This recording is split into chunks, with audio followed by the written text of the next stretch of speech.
The Affordable Care Act seems like it's not so affordable anymore. We're going to be talking about those skyrocketing premiums and more today on The Undercurrent.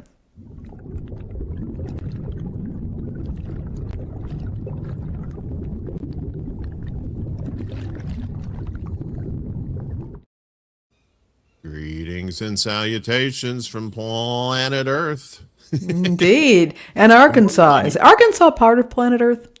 I don't know sometimes. Uh, dep- Depends on who you ask. Yeah, but yeah, I think Chicago's kind of its own planet too. So, True. which is fine. I wish it was at sometimes, but it is what it is. How you doing?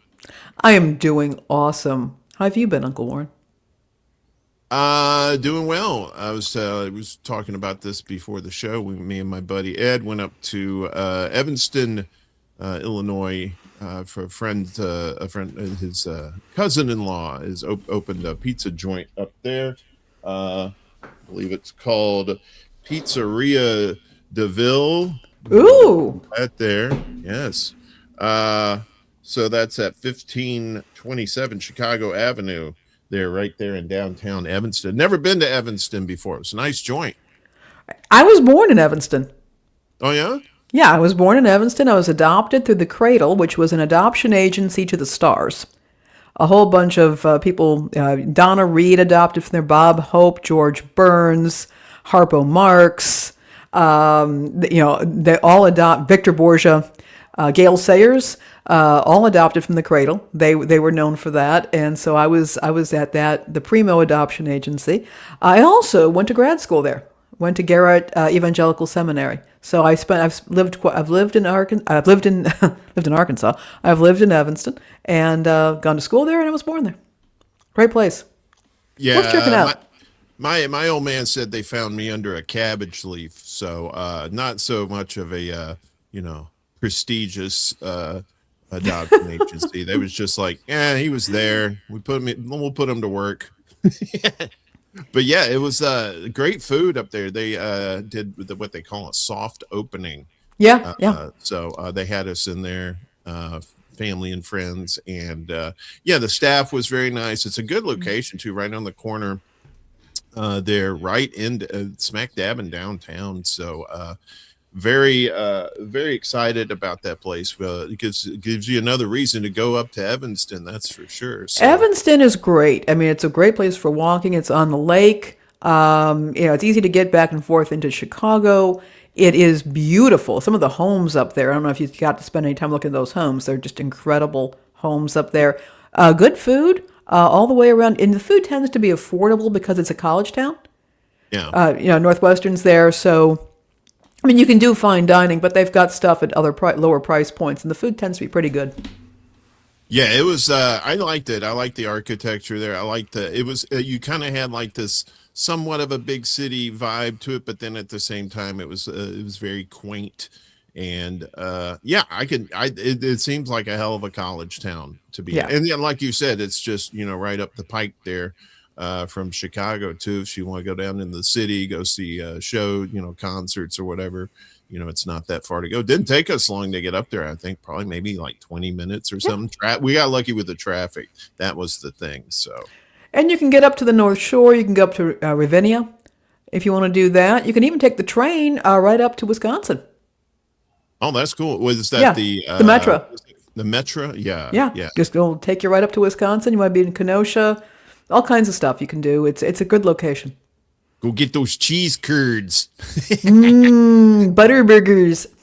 Every time I think about Wisconsin, the times I've been there, they always have delicious the Dells, the cheese curds, and burritos as big as your head. That's one of the things that I liked about there too. So I Yeah. don't know if that's indigenous to Wisconsin, but it was there, and it wasn't as big as my head. I have a kind of a large peanut size head, but those those burritos were really good.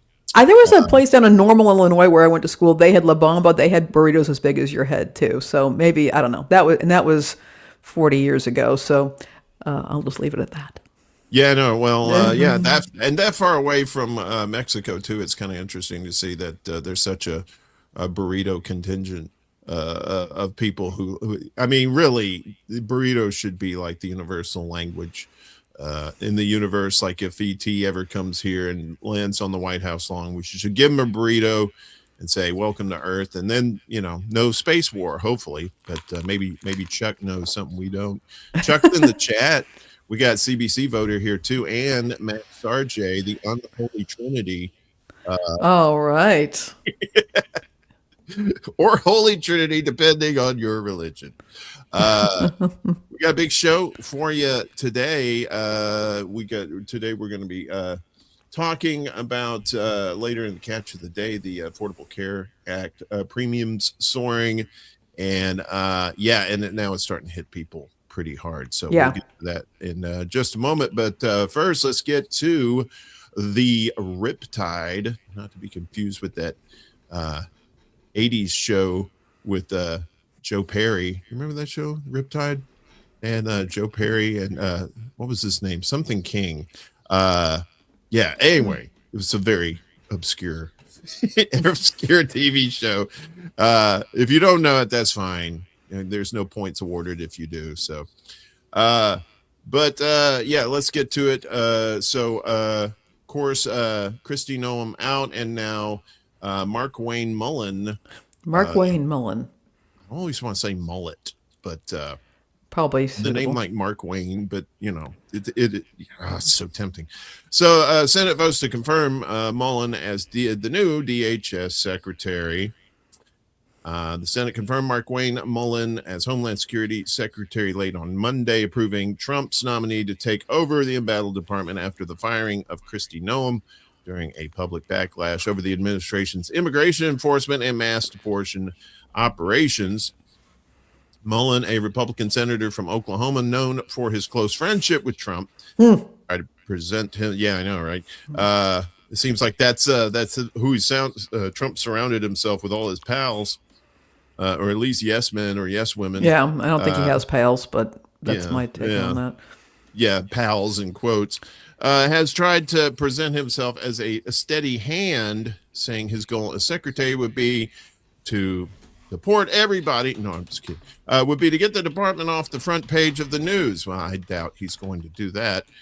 He takes over at a difficult time as Trump has ordered ICE agents to bolster airport security during a budget standoff in Congress. Yes, Trump had threatened to do that Sunday, and then Monday you see ICE agents at the airports. That's not disturbing at all.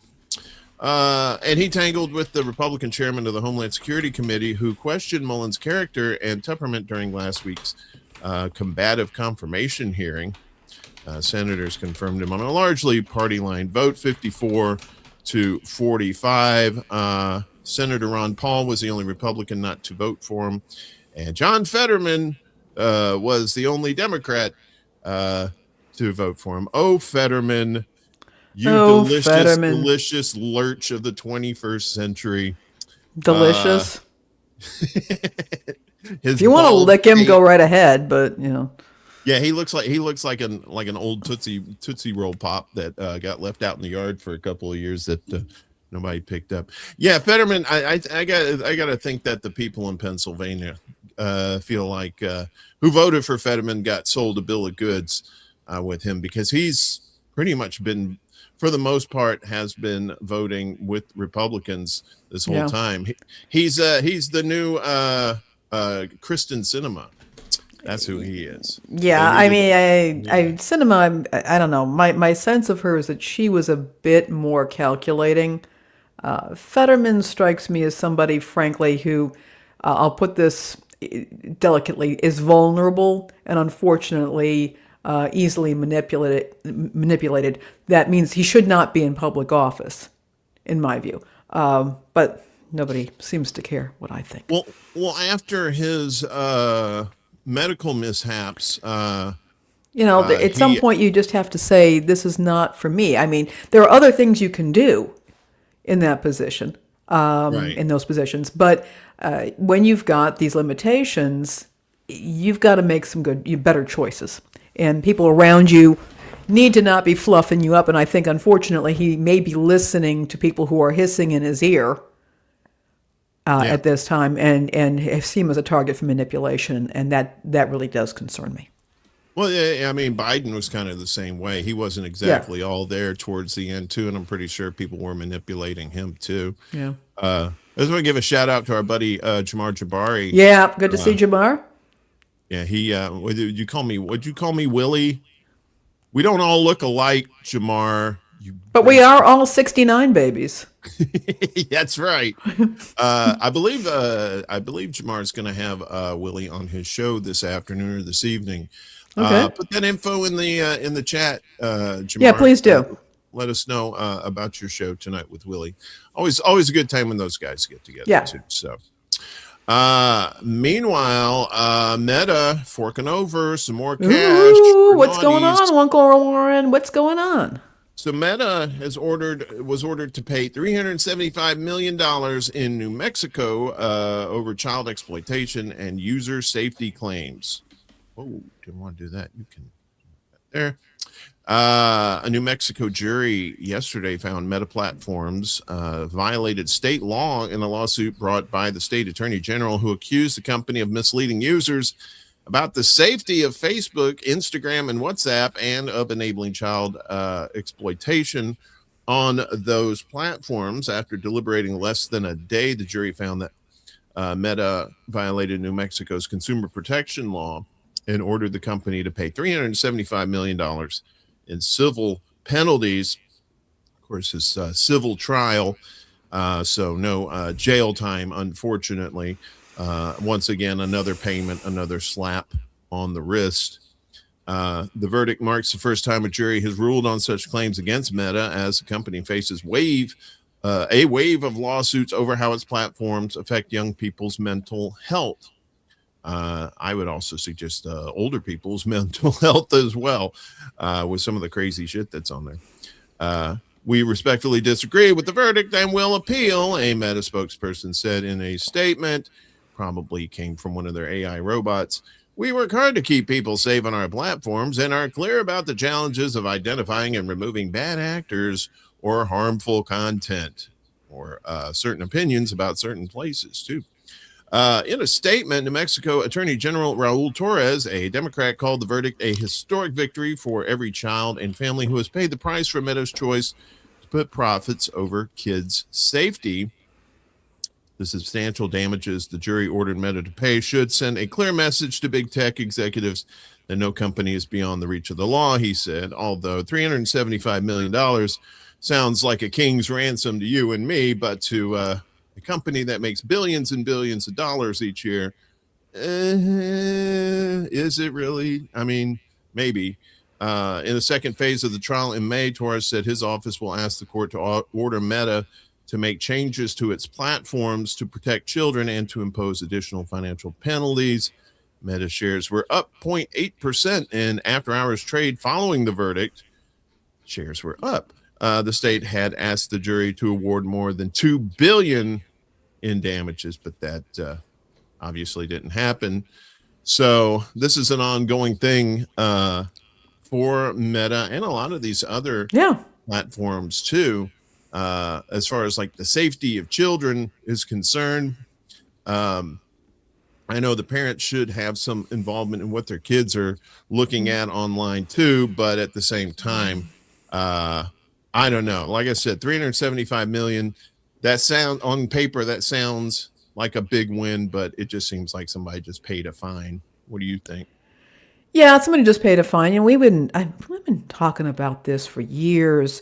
Where if you have something that happens, that if it was an individual or even a group of individuals that was facilitating something or that was negligent, they would be looking at jail time. They would be looking at criminal penalties, and because they are a quote unquote corporation where they have that, which there's protections there, there's a veil there.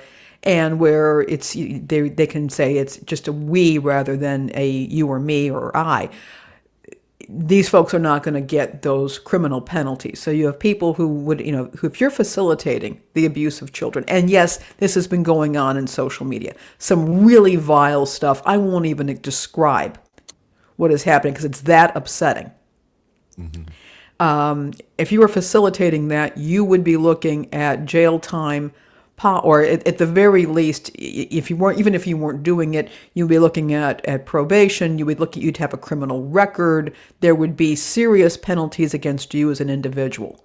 In this case, they're just taking some money, and that's fine. But for children who were horrifically abused, and by the way, there have been many situations in which the abuser, has not actually touched the child. The child is just being coerced into doing things on camera to themselves or to other people.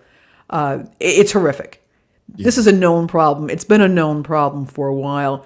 I'm starting to become very sympathetic to what they've done in Australia, which, just to say no social media under the age of 16.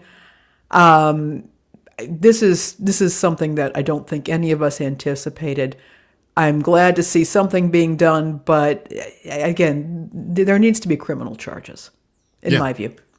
Yeah, they know that this is a problem, and they've been neglectful. This is criminal negligence. Yeah, I totally agree.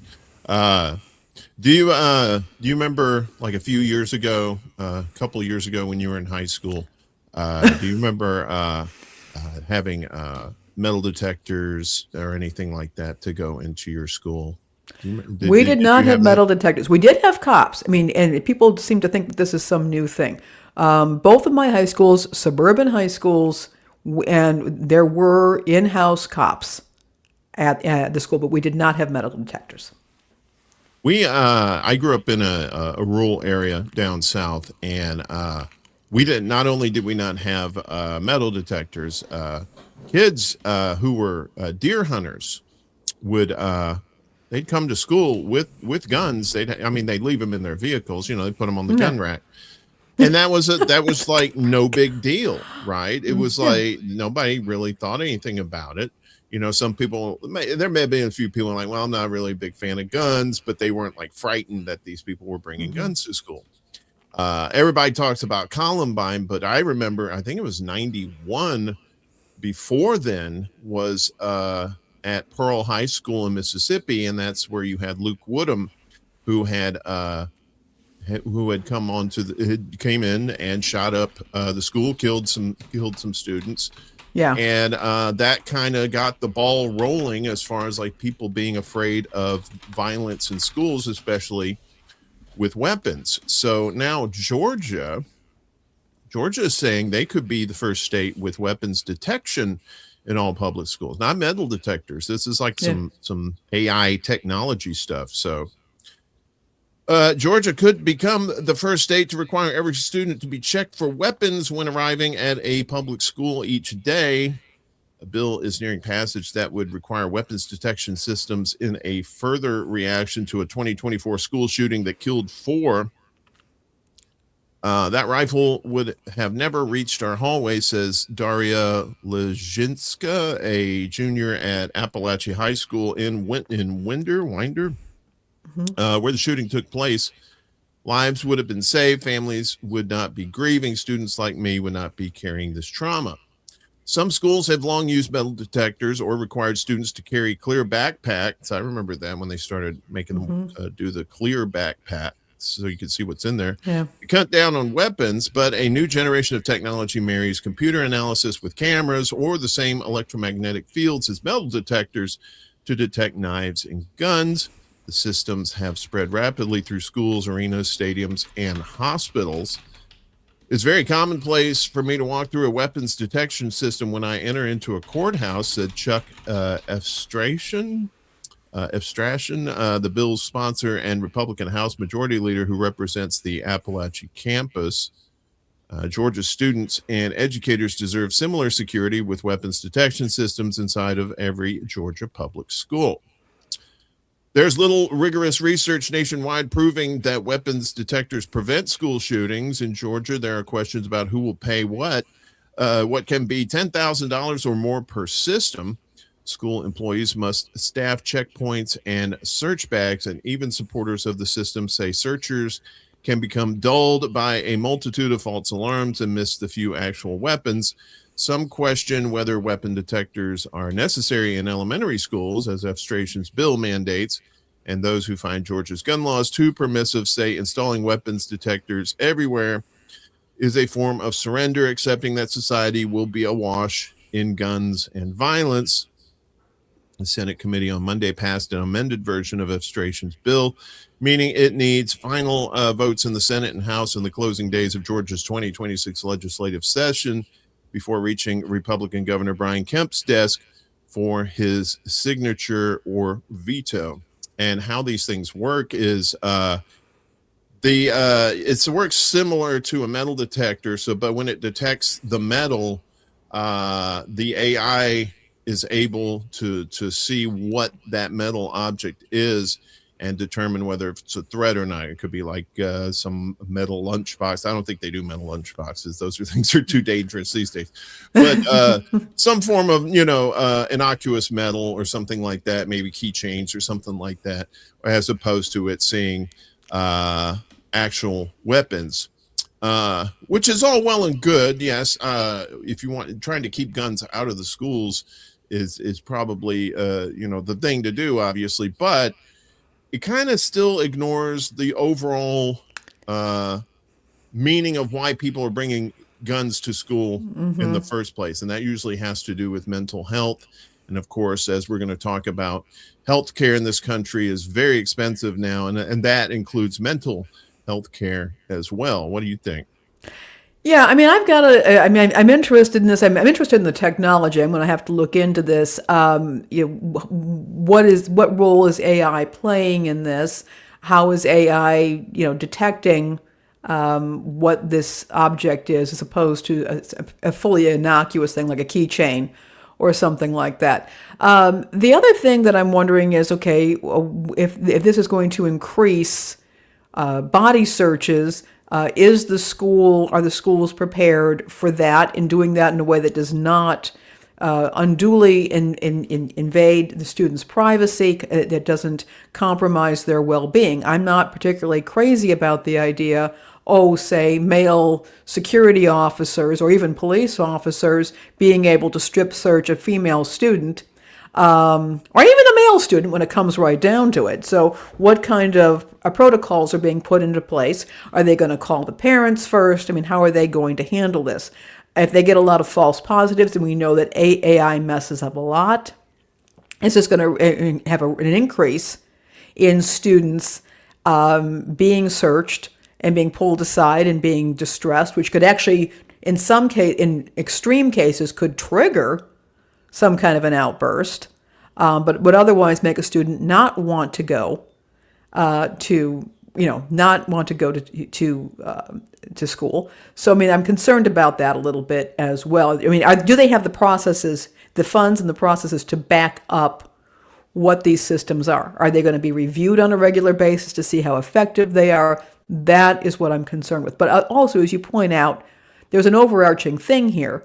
Yes, there were, we had cops in my high schools. We had actual police officers with badges. But we were not worried about people shooting up the school. Right. It was, drugs. It was to keep, to keep troublemakers off campus. That was what was going on. This has become commonplace. It used to be a school shooting was a big deal in this country. We heard about it for a while. That's not happening. And it's become, we've just come to accept this. Yeah. And we've accepted it. As a society, we have, we have come to accept this in our schools as just a risk of sending the kids to school. And I have to wonder what happened to the national psyche that we're at this place. We have these kids that are also exposed to so much media now, like not just TV and radio and stuff like that, but like internet and these apps like TikTok and stuff like that. And I'm not blaming those apps so much, but yeah, there are things on there that can be disturbing and help disturb a child's mind and probably make him or her want to do something like that. So again, it's it depends on how much the parents are involved with their kids too. A lot of times people like parents will really say, look, you only get like a couple hours a day to do Mm-hmm. uh, TikTok and stuff like that, because as the TV rots your brain, and unfortunately so does the internet too. Yeah. So it's good that, obviously I'm not really one to say because I'm not a parent, but I would think parents should be more in touch with their kids and see what they're into too, and that could probably help cut down on a lot of these too. So well, speaking of AI, apparently cheaters in college using the old AI, and now they're going. Now some of these colleges are going old school with oral examinations instead of Mm. letting them write them down. So Wow. perfect homework, blank stares. Why colleges are turning to oral exams to combat AI. So the assignment involves no laptop, no chatbot, and no technology of any kind. In fact, there's no pen or paper either. Instead, students in Chris Schaefer's biomedical engineering class at Cornell University are required to speak directly to an instructor in what he calls an oral defense. Mm-hmm. It's a testing method as old as Socrates and making a comeback in the AI age. A growing number of college professors say they are turning to oral exams and combining a variety of old-fashioned and cutting-edge techniques to help address a crisis in higher education. You won't be able to AI your way through an oral exam, says Schaefer, who introduced the oral defense last semester. Educators are no longer naively wondering if students will use generative AI to do their homework for them. A big question now is how to determine what students are actually learning. That's kind of the whole point of going to school, is to actually learn the stuff. You're not supposed to just like get the grades. But I mean, a lot I of kids thought will it do was that. to go and hook up with people and drink beer. You can't do Am I, that am with I AI confused? either. Yeah. I mean, you can't. Yeah, I don't know. You may be able to hook up with people AI, but definitely drinking beer. You got to use the old pie hole for that. Uh, College instructors across the U.S. are noticing troubling new trends as generative AI becomes more sophisticated. Take-home essays and other written assignments are coming back perfect, but when students are asked to explain their work, they can't. The long-term impact of AI use on critical thinking remains to be seen, but educators worry students increasingly see the hard work of thinking as optional. Well, it's not just students. Some there's a lot Um, of people think thinking is optional. Some colleges shift toward in-person tests. At the University of Pennsylvania, Emily Hammer, an associate professor of Middle Eastern languages and cultures, now pairs oral exams with written papers in her seminar classes.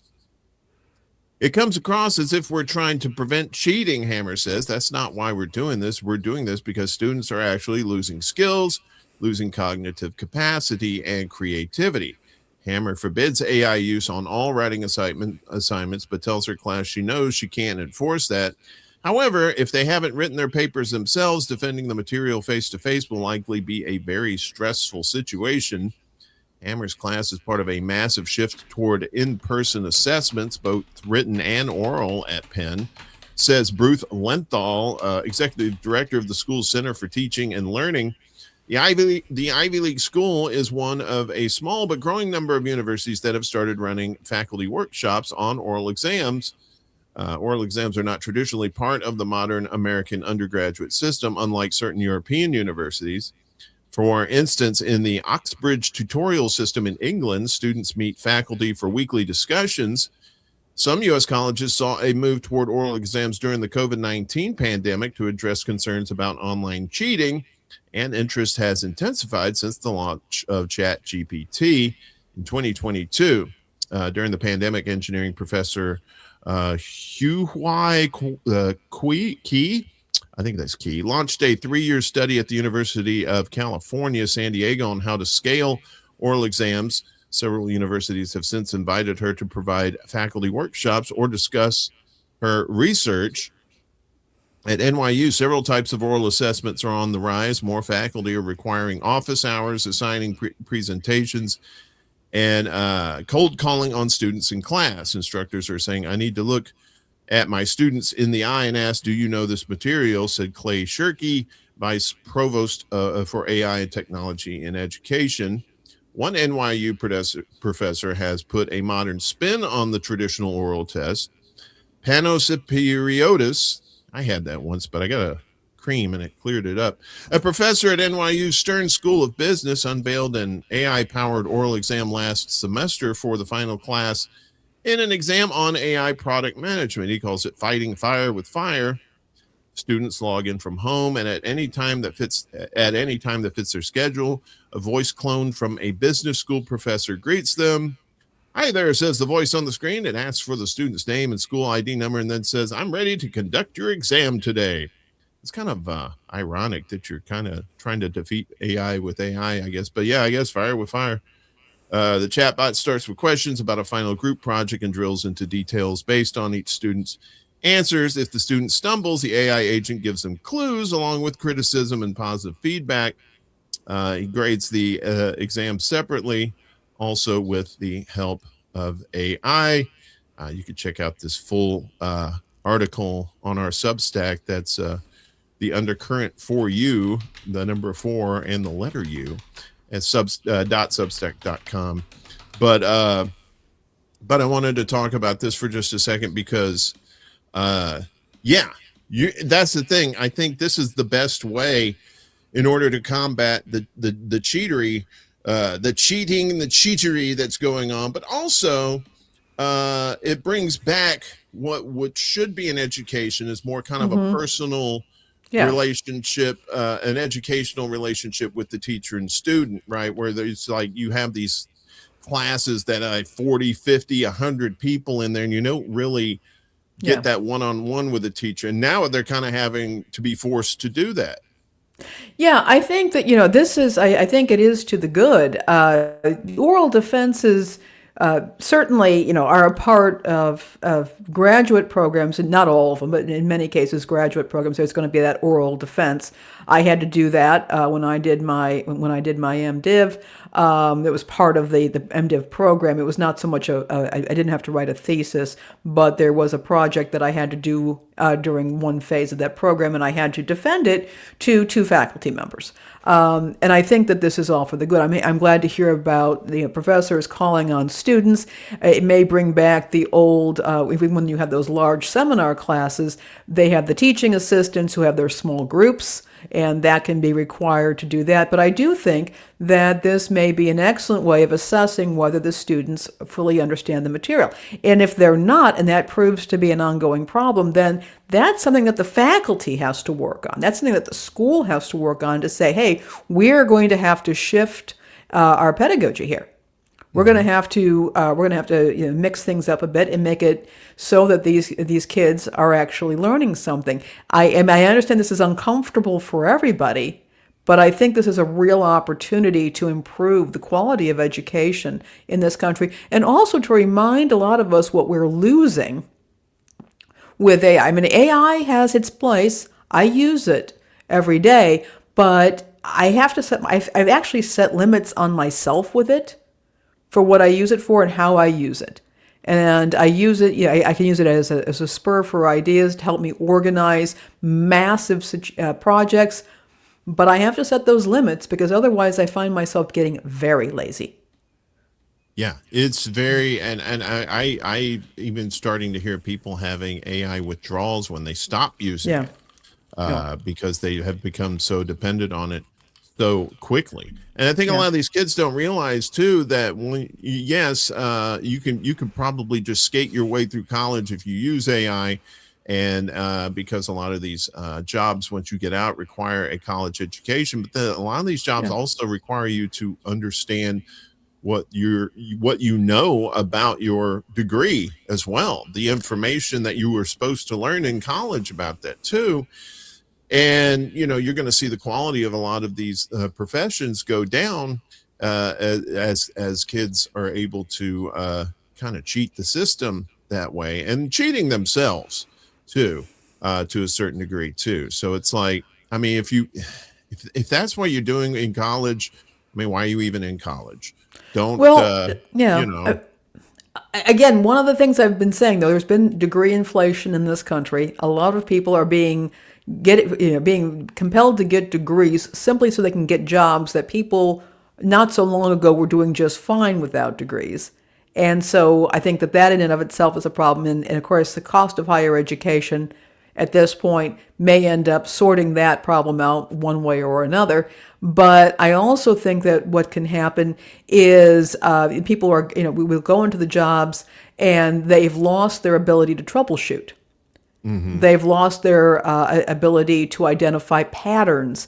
These are things that are absolutely critical, I would say, in just about any workplace. And when you have somebody who lacks the ability to look at a situation and say, hey, I'm seeing a pattern here, or this is where the problem is, because they've delegated all of that to AI, that's not going to be good for the workplace. It's not going to be good for society. I remember as a young person in college, we did have computers. We had little Macintosh computers, if you remember, with the little boxes and all that. And we did have some of the early word processing programs, including WordStar and WordPerfect. But and the interesting thing is that they did have a spell check. But the spell check didn't automatically change anything for you. Nowadays, it'll even change your grammar. Back then, it would identify, it would highlight it, and you would actually have to go back in and manually correct that. It would point. It would have a little caret that would point to it and say, "This is where the misspelled word is." It was a little red squiggly underneath it. Yeah, and but it was a deliberate process at that point, and you had to take steps. Interestingly enough, my spelling got better after doing that because it just forced me by repetition to learn how to spell. The current systems out there for this sort of thing don't require you to do that. That's a problem. Yeah, you're absolutely right. Especially, it'll automatically correct the spelling for you and the grammar in some cases. And of course, a lot of times it'll change. It can totally change the meaning of the sentence, especially like if you're on your phone and you're saying, I did not say duck you. Okay. You know what I said, phone. It is a big problem. It is a big, and Yona is right. She points out, this is absolutely correct. There's that too. But it has been a real issue. It is a big problem. And I don't see it sorting itself out soon. In fact, maybe we'll do a show on some of the things that are happening with AI. I've had some very disturbing experiences lately that I can talk to you about. But this is a concern. But I'm glad to see that schools are using a combination of tech and proven old school learning techniques and assessment techniques to address this. Yeah, and you pointed out like on the old school word processor programs that would tell you that a word was incorrect, and you had to go in there and manually correct it yourself. Yeah. Not even I mean the right click on it and choose the right word. That was helpful too. But to manually do it yourself too, you get that muscle memory. You remember how to spell it, and you become a better speller. Hand, eye, brain, it all worked together, and it worked. It was effective. Well, speaking of disturbing things, healthcare premiums are they're disturbing everybody at this point. Let's get to the catch of the day. Yeah, we're talking about the Affordable Care Act and the premiums that are now going to go up if they haven't gone up already. Take it away. So I was listening to public radio. I do that because I need to get exposed to ideas and that I'm not necessarily seeking out. And I heard this show, and if you go into our Substack, I strongly suggest that you do so because I do have a link to it. When health insurance costs $2,500 per month, families make tough choices. And I was listening to this show, and my mouth was agape. And it was about this couple. They're both self-employed. They're both self-employed, and they just watched their healthcare premiums go up to $2,500 a month. That's what they're paying. They've had some health concerns. They are also caring for an elderly family member. They're doing some care for them. And what they've seen, what's happened is that their finances have just kind of imploded at this point. So in 2025, they were paying $630 per month total, cover the two of us, and now it's over $2,500.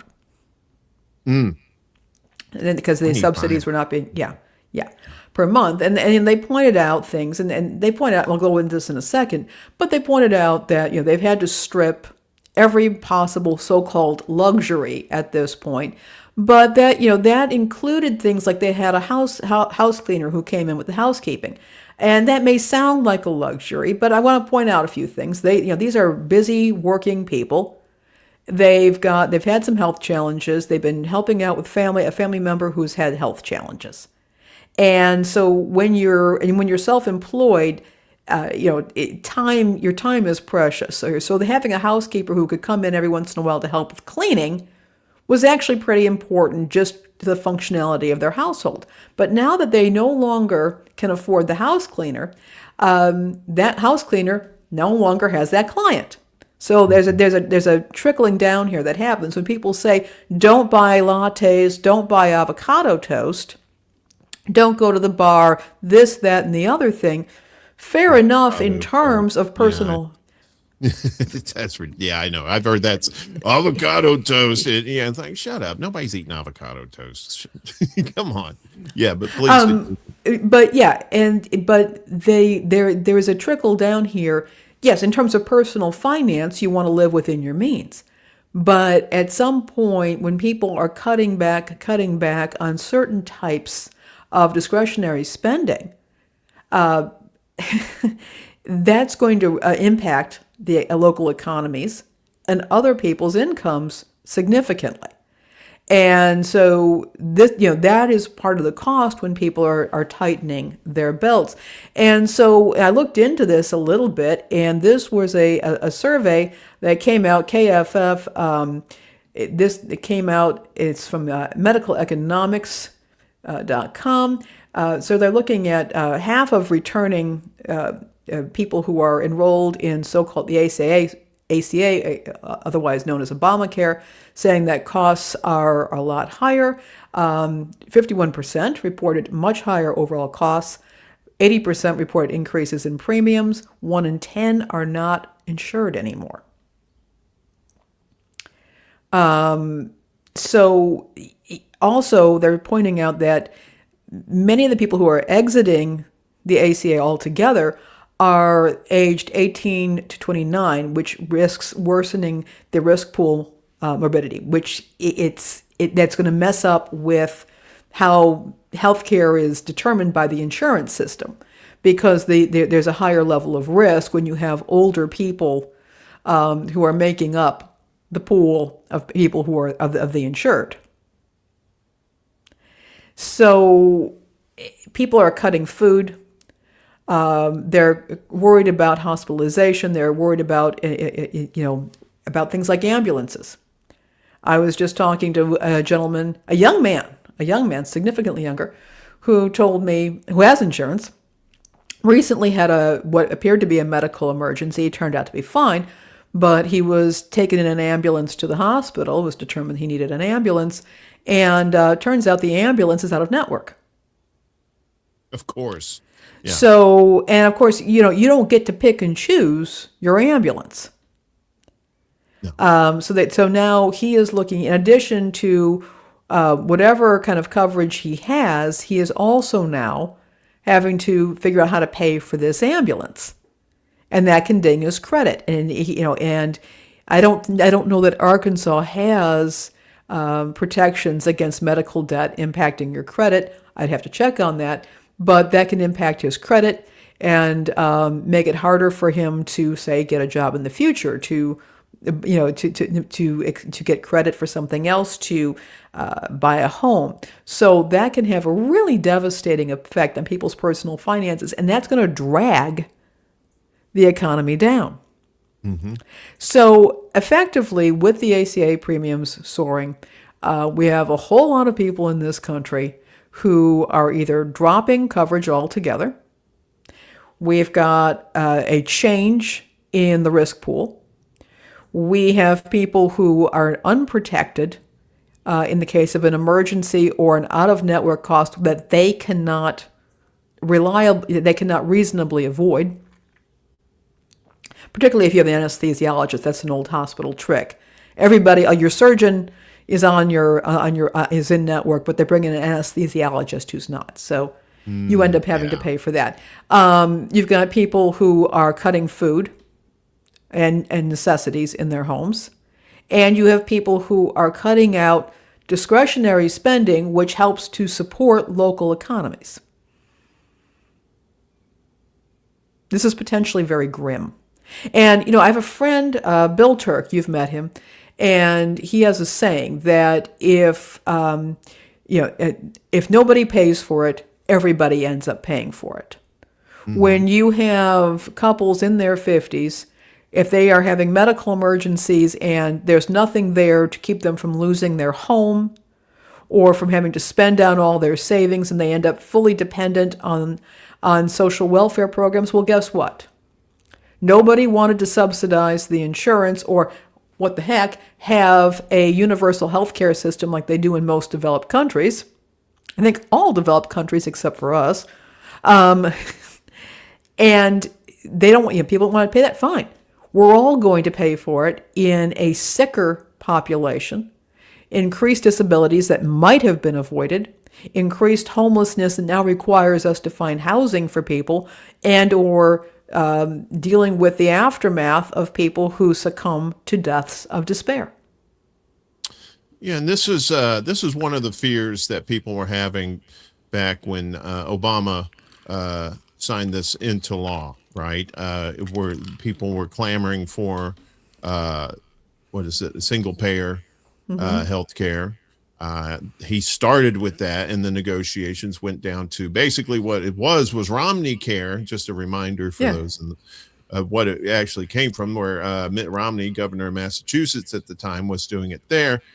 And it started out very shaky. There was a mandate to have the Affordable Care Act. If you didn't have insurance, you paid a fine, and it was kind of stupid because, well, if I could pay the fine, I could pay for the insurance.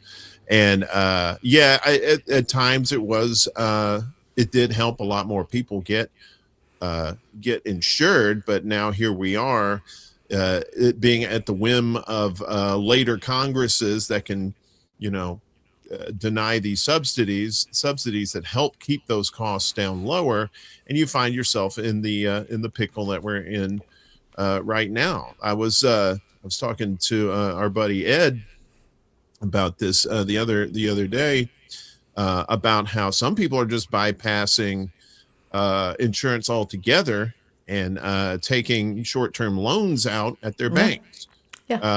Because a lot of times with the insurance, if the doctor, the hospital, whatever knows that you have this insurance, they could charge whatever they want, and they know it's going to be covered under the insurance. But at the same time, whenever those fees go up like that, then the costs are passed along to the customer, just like everything else. And I suggested maybe some of these credit unions or whatnot, that if they want to become more popular and get more people, much like how the post office should have banking, maybe the banking should have these options where you can pay for your health care and it goes through your bank. You don't have this middle person in the insurance industry getting their cut and ballooning these prices to what they are. I mean, it's something that at least could be, talked about and worked out. But then again, you're going to have your lobbyists, you're going to have your insurance people who are saying, well, what about us? We need jobs too. Well, as they used to tell everybody else, well, learn how to code. Well, or medical codes, yeah. But Yeah, one thing transfer your also, skills to yeah. that kind of system. Yeah, I mean, there's no excuse for that. But yeah, go ahead. Well, you also hear from people though who will tell you that uh, if they want to pay out of pocket for things, they find themselves paying more, being quoted more than insurance companies because the insurance companies can negotiate lower rates. Now, it is possible, and I've heard of people being able to do this. They will contact, if the hospital has a financial ombudsman office, not all of them do, but some of them do. You can contact them and you can say, can you give me the insurer rate? The insured rate. And oftentimes they're willing to negotiate if it means that they get their money and they don't have to wait for months for an insurer to get you these funds. Right now, this system that we have is not terribly efficient. That's something that happens frequently. If there's any confusion about an insurer payment, the hospital goes after the patient. They don't go after the insurer because Right. their position is it's the patient with whom they have the contract, so to speak. And the insurer, okay, that's very nice, but they will go after the patient and harass, in some cases, a sick or disabled person to get money and make their life a living hell. And the insurer, they're behind that corporate veil. They're that corporate organization. They're an organization. Nobody's taking it personally on the nose for this. So that is a serious situation.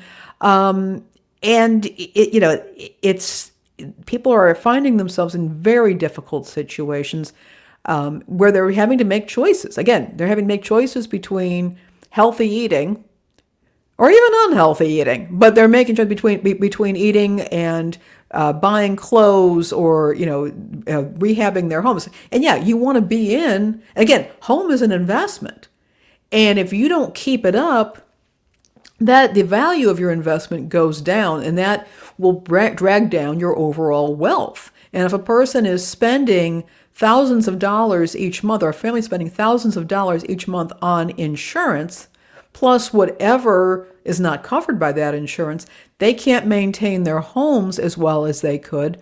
That drags down their wealth. Not good for the economy, not good for the individual. And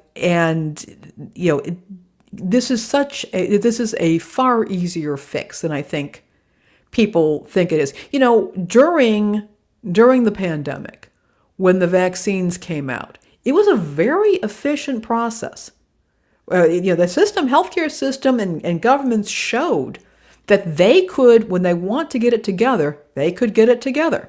Mm-hmm. I remember when I was getting my jab, I thought this was going to be an absolute mess. It was one of the best organized things I ever experienced in my life. It was so well organized, in and out, professionally treated, well cared for. Everything happened exactly as it should. Funny how that worked. Yeah. Because they didn't want to scare the hell out of you. And so you wouldn't tell your friends that you had an unpleasant experience, and then that cascades into nobody getting it. But they were able to get it. They were able to get everything. So the process, and I'm a process girl, everything was well done. We have the capacity to offer a national healthcare, universal healthcare system, the way they do in every other developed country. We've chosen not to do it. And by the way, I've heard people say that's because we're individuals and we take care of ourselves. That is not the way we're perceived in other countries. The other countries ask, why do Americans put up with this? They see us as cowed and bullied people who have been bullied by our government into accepting scraps. We are not perceived well for that. They want to know, why do we let this happen to us? And I don't have an answer. I think Chuck makes a good point here. He said, aside from the coercion, they were very organized and remove all the loopholes for access. Yeah, if they're able to remove all the loopholes for access for the jab, they should be able to remove all the loopholes for access for everything else health related too. Because if we can, because they're talking about spending $1.5 trillion for the military, and meanwhile people are getting, don't have preventative health care because to their best efforts or what they do on their own, they still may need to go in for checkups and stuff like that. And it costs money. Like you said, with the ambulances, I've been hearing horror stories about $10,000 ambulance rides that go about a mile down the street. And then you also, even though you do have some of these insurance companies that are negotiating better prices, a lot of times they're not taking into account those out of network specialists that you may need as well. So, and a lot of times that offsets the savings that you're getting too. Not all the time, but for the most part, a lot of that happens. And I think that's probably by design too. So, hey, Kitty. Check out these links. They're in the show notes, which are on the Substack. It's fascinating stuff. We've got the cold hard stats in one of the articles, and then we've got a personal story in the other. Definitely worth paying attention to and be aware of it, and be talking to your family and friends about it. If you see people who may be struggling a bit, that might be an opening for this particular topic if they're on ACA. Yeah, definitely. Well, let's look at some stories we've been following here in the recurring tide. One of them, of course, being ICE's murder of two people in Minnesota, which is still disturbing. But now Minnesota is fighting back. So Minnesota sues the Trump administration over the killings of Good and Preddy and the shooting of Sosa Salas. And excuse me. I thought they'd already done this, but apparently it's coming to fruition. Minnesota officials on Tuesday sued the Trump administration over its refusal to cooperate with state investigators probing the killings of Renee Good and Alex Preddy by federal agents earlier this year, as well as the shooting of Julio Cesar Sosa Salas, who was wounded but survived. Agents with the U.S. Department of Homeland Security and its immigration agencies descended on Minnesota's Twin Cities and surrounding communities back in January.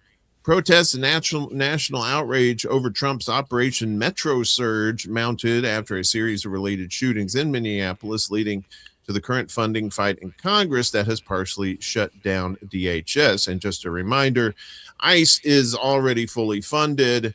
DHS is they're fighting with the funding of DHS over these other areas like FEMA and TSA, which is affecting the airports right now as well. So ICE officer Jonathan Ross fatally shot Good, a 37-year-old U.S. citizen, on January 7th. An unidentified agent shot Sosa Salas, a Venezuelan national, on January 14th. And Border Patrol agent Jesus Ochoa and Customs and Border Protection officer Raimundo Gutierrez fatally shot Preddy, a 37-year-old U.S. citizen and nurse, on January 24th. I'm sure you've seen all the videos of that. So you pretty much know what happened there. These shootings are just three examples of the violent actions committed by federal agents in Minnesota during the surge, stresses the new lawsuit filed in a Washington, D.C. federal court by Minnesota Attorney General Keith Ellison, Hennepin County Attorney Mary Moriarty, and Minnesota Bureau of Criminal Apprehension Superintendent Drew Evans. Federal agents also carried out illegal stops, sweeps, arrests, and dangerous raids in sensitive public spaces, the complaint notes. The surge created widespread fear among Minnesota residents, both citizens and non-citizens. It caused hundreds of millions of dollars in economic harm, and it flooded Minnesota's federal courts with lawsuits challenging the unlawful detentions that resulted from the operation. With the three shootings, Minnesota authorities responded to the scene of each shooting to investigate and expected federal cooperation, the filing explains.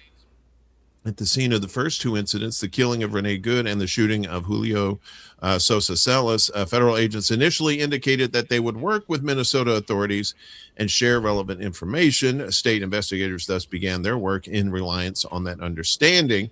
But in both cases, federal agents quickly reneged on their pledges to cooperate instead of sharing information.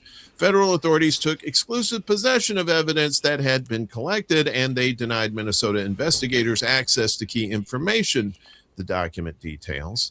At the scene of the third shooting, the killing of Alex Preddy, federal immigration officers physically blocked investigators of the Minnesota Bureau of Criminal Apprehension from accessing the scene. That fiscal obstruction persisted even after state officials obtained a judicial warrant authorizing access to the scene. The filing points out that when faced with unprecedented non-cooperation, the plaintiffs submitted formal requests to DHS and the U.S. Department of Justice, which are named as defendants, as are their leaders, outgoing Secretary Kristi Noem and Attorney General Pam Bondi. Noem's replacement, Mark Wayne Mullen, as we told you, was sworn in as the new DHS head yesterday. Defendants' respondents to these requests, indeed, by and large, their refusal to respond at all confirmed that the federal government has adopted a policy and practice of refusing Minnesota authorities access to investigative materials relating to uses of force by federal immigration officers deployed to Minnesota as part of Operation Metro Surge. The complaint says, emphasizing Minnesota's authority and responsibility to protect against and address violence within its borders, as well as a history of cooperation between federal and state authorities, which was not happening here. In significant criminal investigations, the plaintiffs are asking the court to rule the administration's policy of non-cooperation and their resulting refusal to comply with these shooting probes unlawful. And according to the AP, while the two departments haven't responded to requests for comment, Moriarty of Hennepin County told reporters that we are prepared to fight for transparency and accountability that the federal government is desperate to avoid.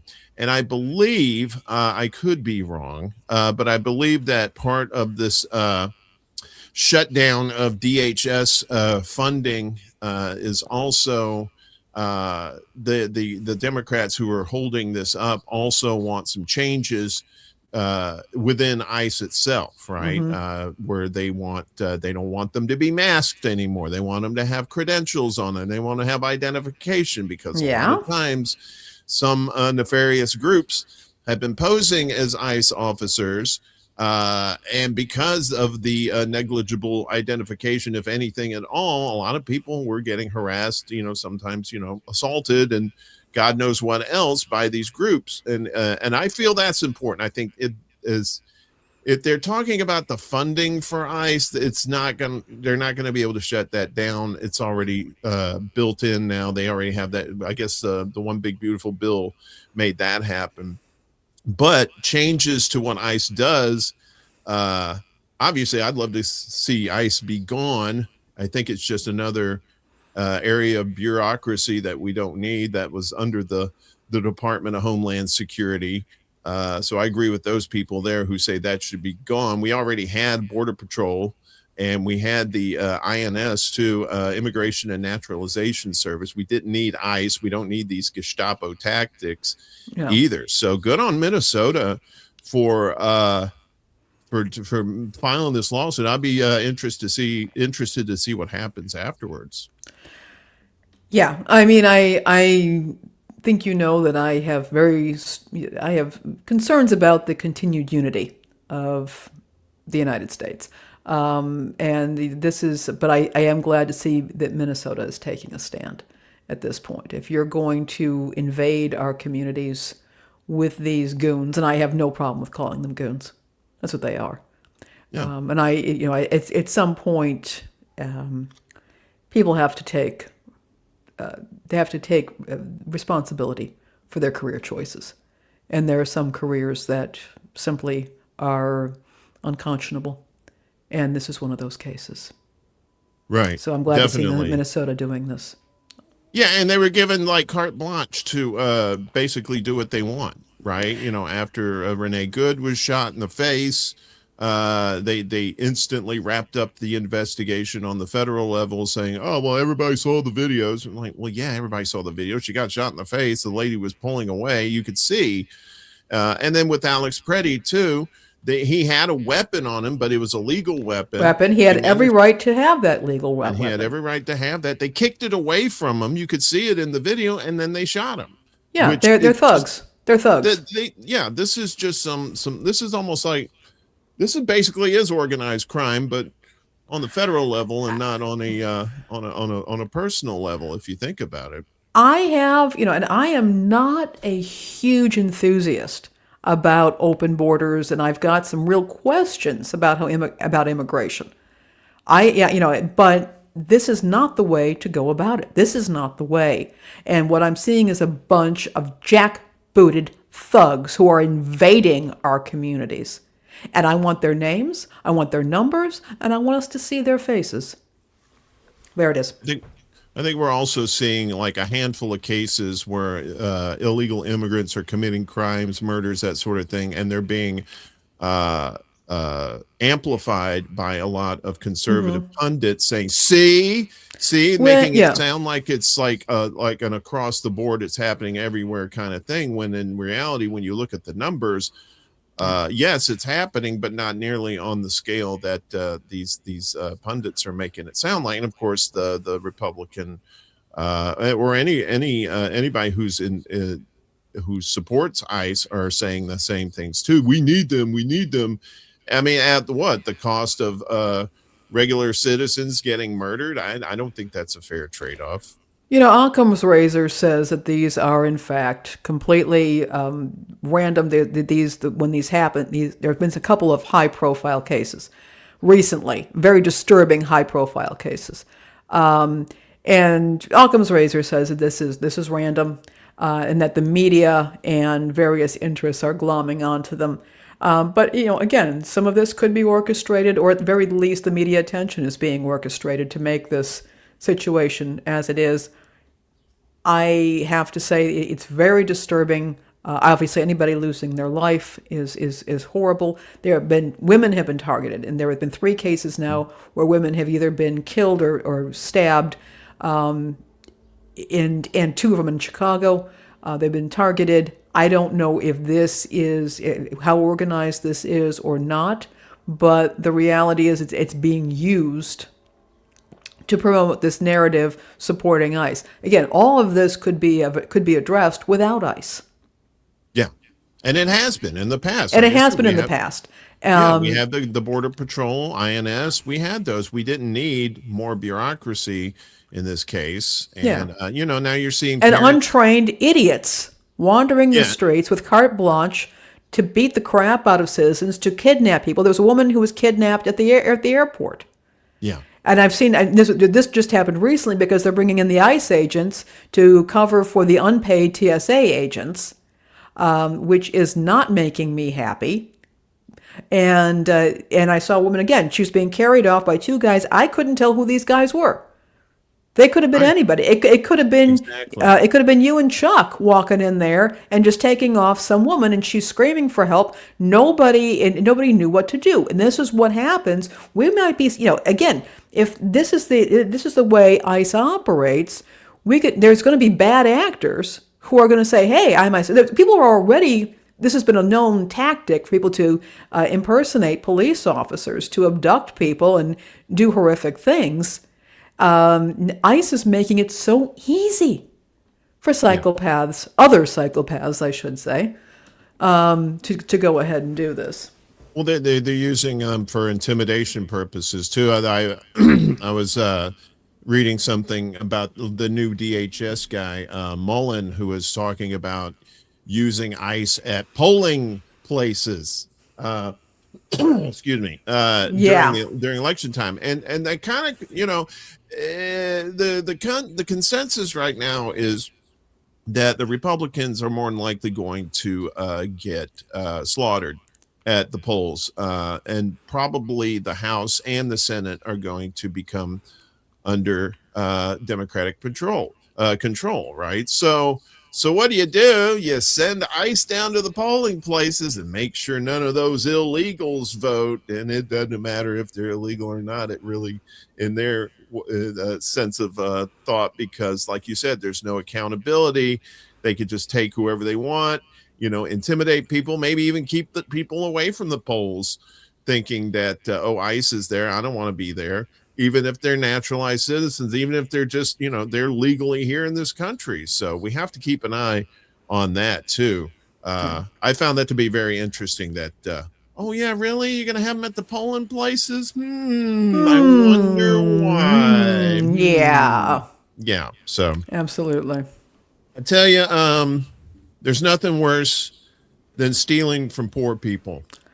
Whoever, there's this is about as low as it Yeah, gets. this is yeah, there's a special place in hell for people that do shit like this. Uh from this is from NPR out of Pittsburgh. Facing electronic theft of SNAP benefits, Butler residents will be going hungry. Butler retiree Rick Berry was trying to buy groceries earlier this month on the day his $287 a monthly SNAP food assistance benefits should have been available. But to his dismay, Berry's card had a balance of zero. He said, I called back about 5 times and it still says 000. He said in an interview earlier this week, Berry, who lives alone with his cat, gets by on income from Social Security. He depends on the monthly funds from the federal SNAP program. He soon realized he was the victim of an ongoing problem for many people in the SNAP program, electronic theft of their benefits. Berry later discovered many of his neighbors at his Butler apartment building also had their benefits stolen. They believe the funds were taken by a skimming device at a nearby local dollar store where they all shop. And people don't know what a skimming device is, like on the credit card readers there where you put your card in. Sometimes they can put in this device that when you put the card in, it'll read your card, and especially if you have to put in a PIN number. That's why nowadays you see a lot of the the NFC kind of stuff where it's like you could just tap your card. And that kind of we've seen that. I've seen that in New York City at the metro stations when people are going to buy train passes and bus passes and stuff. So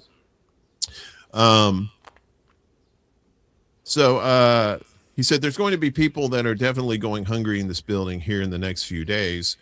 The U.S. Government Accountability Office estimates that in a period of just over 2 years, from 2022 to 2024, at least $320 million in food assistance was electronically stolen from SNAP recipients. The report acknowledged that this is likely an underestimate because some people did not know they could file a claim. The problem isn't new, but it is persistent, advocates say. The electronic cards used by SNAP recipients lack the chip, gazoonies, that most credit and debit cards have, making them uniquely vulnerable to being hacked by so-called skimming devices, right? So you can do the tap with like debit cards, credit cards, that kind of thing, but you can't do that with SNAP cards. You have to literally put it into the machine and then put in your PIN. And until Congress acts to reimburse victims of such thefts, or until the state upgrades its card technology, the thefts will continue, advocates say. We hear from families regularly that their SNAP benefits are stolen, and it is truly gut-wrenching as there is no recourse for these victims in Pennsylvania, said Ann Sanders, an advocate with Pittsburgh-based anti-hunger group Just Harvest. Congress stopped reimbursements for any theft after December of 2024, but thefts have not stopped, and families now go hungry when they become victims. Congress is considering an updated farm bill, Sanders said. Ann Sanders, which covers the SNAP program, but as of now, it contains nothing for reimbursements or improving card security to make benefits harder to steal. Wow, broken clock. Pennsylvania Senator John Fetterman has introduced the enhanced cyber. Fetterman doing actually something good for a change. That's wow. He must be his body double or something. Introduced the enhanced cyber security for SNAP Act that would move to more secure chipped cards. In April last year, he introduced the Fairness for Victims of SNAP Skimming Act so that if benefits are stolen, recipients are reimbursed. But as of now, neither of these pieces of legislation are part of the farm bill. It's unclear exactly how much is being stolen, Pennsylvania officials have said, but as they no longer track the thefts, but during the time period stolen benefits were able to be reimbursed from 22 to 24, the State Department of Human Services approved the replacement of more than 8.8 million of stolen funds following review, according to the department. And some of you may be saying, well, how do they do that? It's like you can't transfer it onto a debit card or something, can you? Yeah, you kind of can. And what a lot of these people will do, and or they'll transfer them onto maybe counterfeit cards. What a lot of times will happen is they'll sell those cards. They'll say, look, I got $250 on here. I'll sell it to you for like 200. And then they get like cold hard cash for the cards. And then the person buying it gets a $250 card, but it's not their money. It's stolen from somewhere else. But that's just one way that they can steal this. And like I said, anybody who steals from people who need SNAP, especially if they're feeding children, even if they're just feeding themselves and they're poor, to steal from those people is just, so there's a special place in hell for those people. All right. First of all, this is another incident where they know there's a problem. They've known there is a problem for a very long time, and the powers that be are doing nothing about it. When there are fairly straightforward fixes that can be put into place. So right off the bat, I'm saying, huh? And number two, you always hear people who want to cut SNAP benefits saying, oh, it's all fraud and trickery and they're stealing the taxpayers' money. And yes, Chuck, we know that it's not actually the taxpayers' money, but here's the thing. They have no problem. They're not doing anything to prevent this kind of theft. The fraud here that's being committed, and that's a lot of money.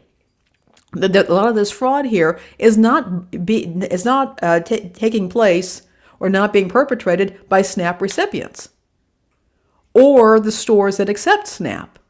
These are criminals who are victimizing the store and the people who receive benefits. And again, nothing's being done. This is a known problem with a known fix. And nobody's doing anything about it, but they continue to moan and they use it for political leverage. Nobody's doing anything about it because poor people don't have lobbyists. I mean, there may be some lobbyists for the poor, but it's very niche and it's not enough. I tell you though, Lurch may have a good idea there with the chipping of the cards there. I think that would be probably if you're able to just tap your card instead of like risking it getting skimmed, that would cut down on the fraud significantly. Although you do have to worry about, like, you still have to you physically put in your PIN number too for those things too. But at least they're not getting that information off the magnetic strip anymore. It's all being done through like infrared or however that works like that. So once maybe once poor people start getting some big time lobbyists in Congress, we'll start seeing a lot more things happening good for poor people instead of getting screwed on the regular. So so this next one I didn't even think about what particular products people especially women are having with these tariffs, right? And feminine products being one of them, right? As a man, I don't really like know the inner workings. Sometimes I don't want to know how the sausage is made or whatever, but I understand it's not sausages that have the problem here. That's true, but the making of the sausage in the proverbial sausage in this case. But at the same time, there are a lot of women being affected by this, and this is the price of menstrual products is skyrocketing from inflation and tariffs. So this is from CNBC. Menstrual products have become more expensive over the past few years, in part due to rising inflation and new tariff policies. According to the most recent data, the average price of those products, which includes tampons and sanitary pads, has risen nearly 40%. And those things weren't exactly cheap in the first place. No.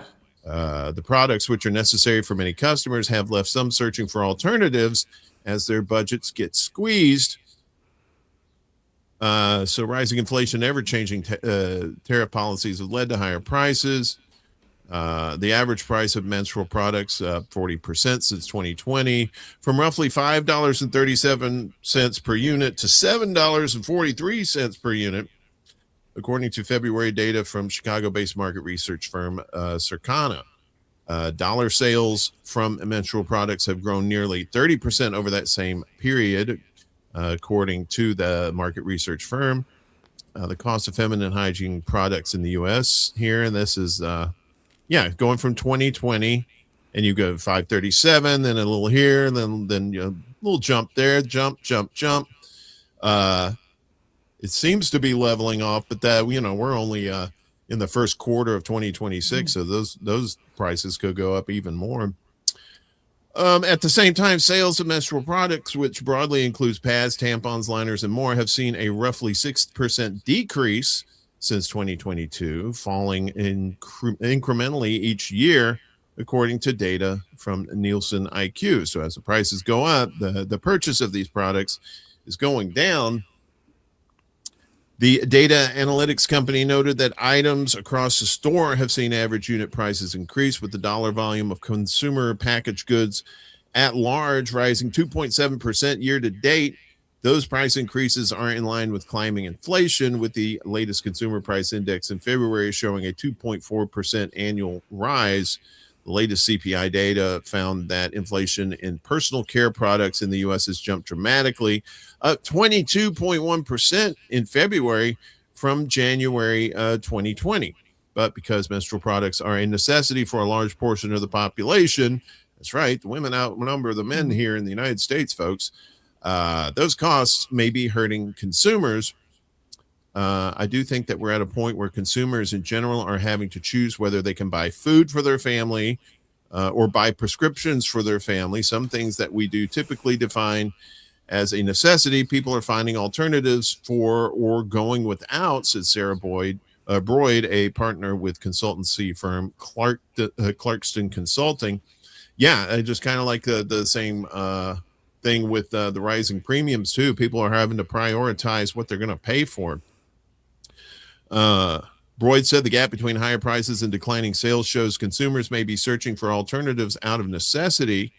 Menstrual products haven't just been hit by inflation either. According to government data, the U.S. collected $115 million through tariffs on menstrual products containing cotton in 2025, compared with just $42 million in 2020. The U.S. imported the majority of its menstrual products from Canada, China, and Mexico in 2024, according to the World Bank. Trump has imposed tariffs on all three of those countries at varying levels over the past year. Those added costs come on top of the so-called pink tax, where some states place a sales tax on menstrual products. That's crazy. According to 2025 data from Statista, Tennessee, Mississippi, and Indiana have the highest sales tax on menstrual products at 7%. Wow. Products that are deemed medical devices are often excluded from sales taxes.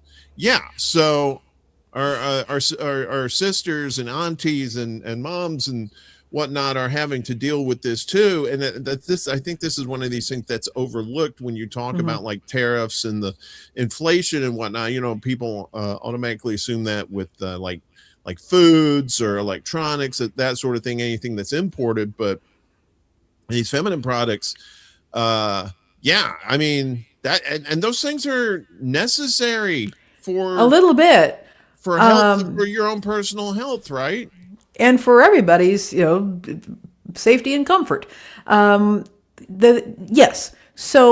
these products are necessary, and I would like to point out that there are actually charities that specialize in providing these products to women and girls in developing countries where they're very cost prohibitive. It has been, it's been shown that in countries where access to these products are not universal, that a lot of women and girls, particularly young girls, don't get to go to school because they can't. They have to stay at home because they are unable to be able to contain their menstrual flow, and that's a real issue. And we've been touching on this during this entire show. SNAP benefits cannot be used for non-food items, so that's not going to cover the cost of these products. They show that that states have their sales tax, and some states will cut or eliminate sales tax on things like food or medical devices, but because menstrual products are not considered medical devices, they're still paying the full sales tax, which can be as much as you point out at 7% on these products, which even adds to the cost and makes budgeting more difficult. Insurance does not cover these products, even if a woman or a girl has an excessively heavy flow, or she is recovering from childbirth. So these products again are not provided there.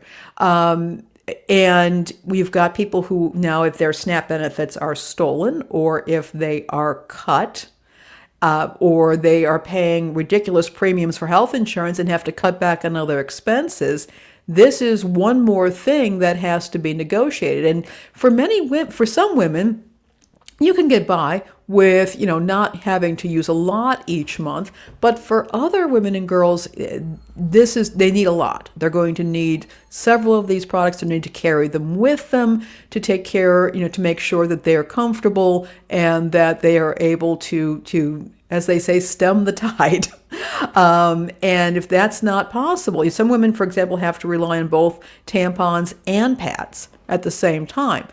All of this, this is a necessity. It's an absolute necessity. It's in terms of the way that woman moves or a girl moves in society. It's absolutely required, and we're seeing this increase in the products.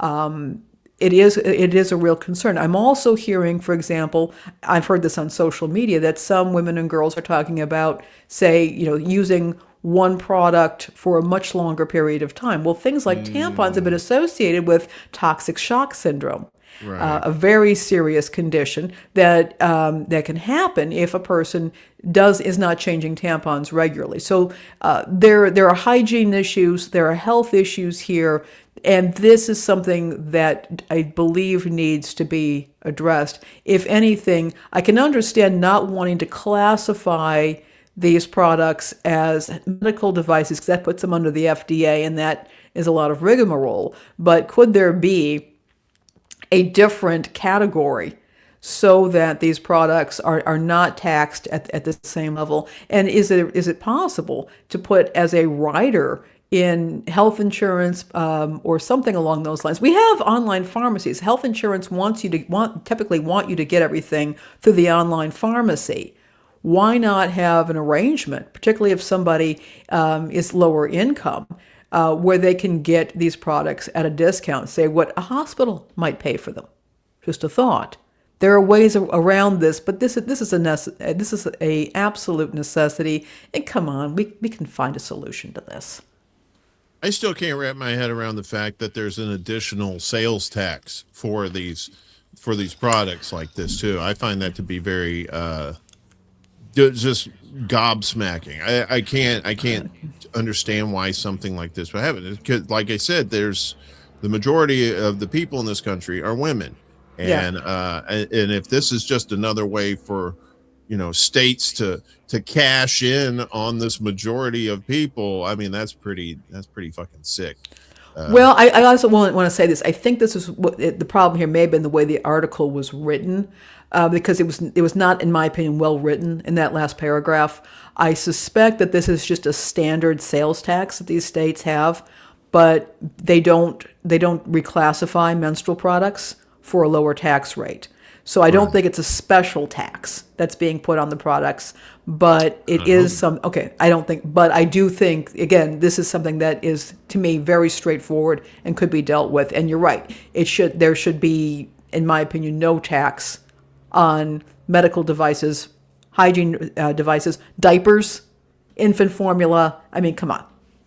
Yeah, I mean, this is about hygiene, but it's also about health too. Yeah, it is.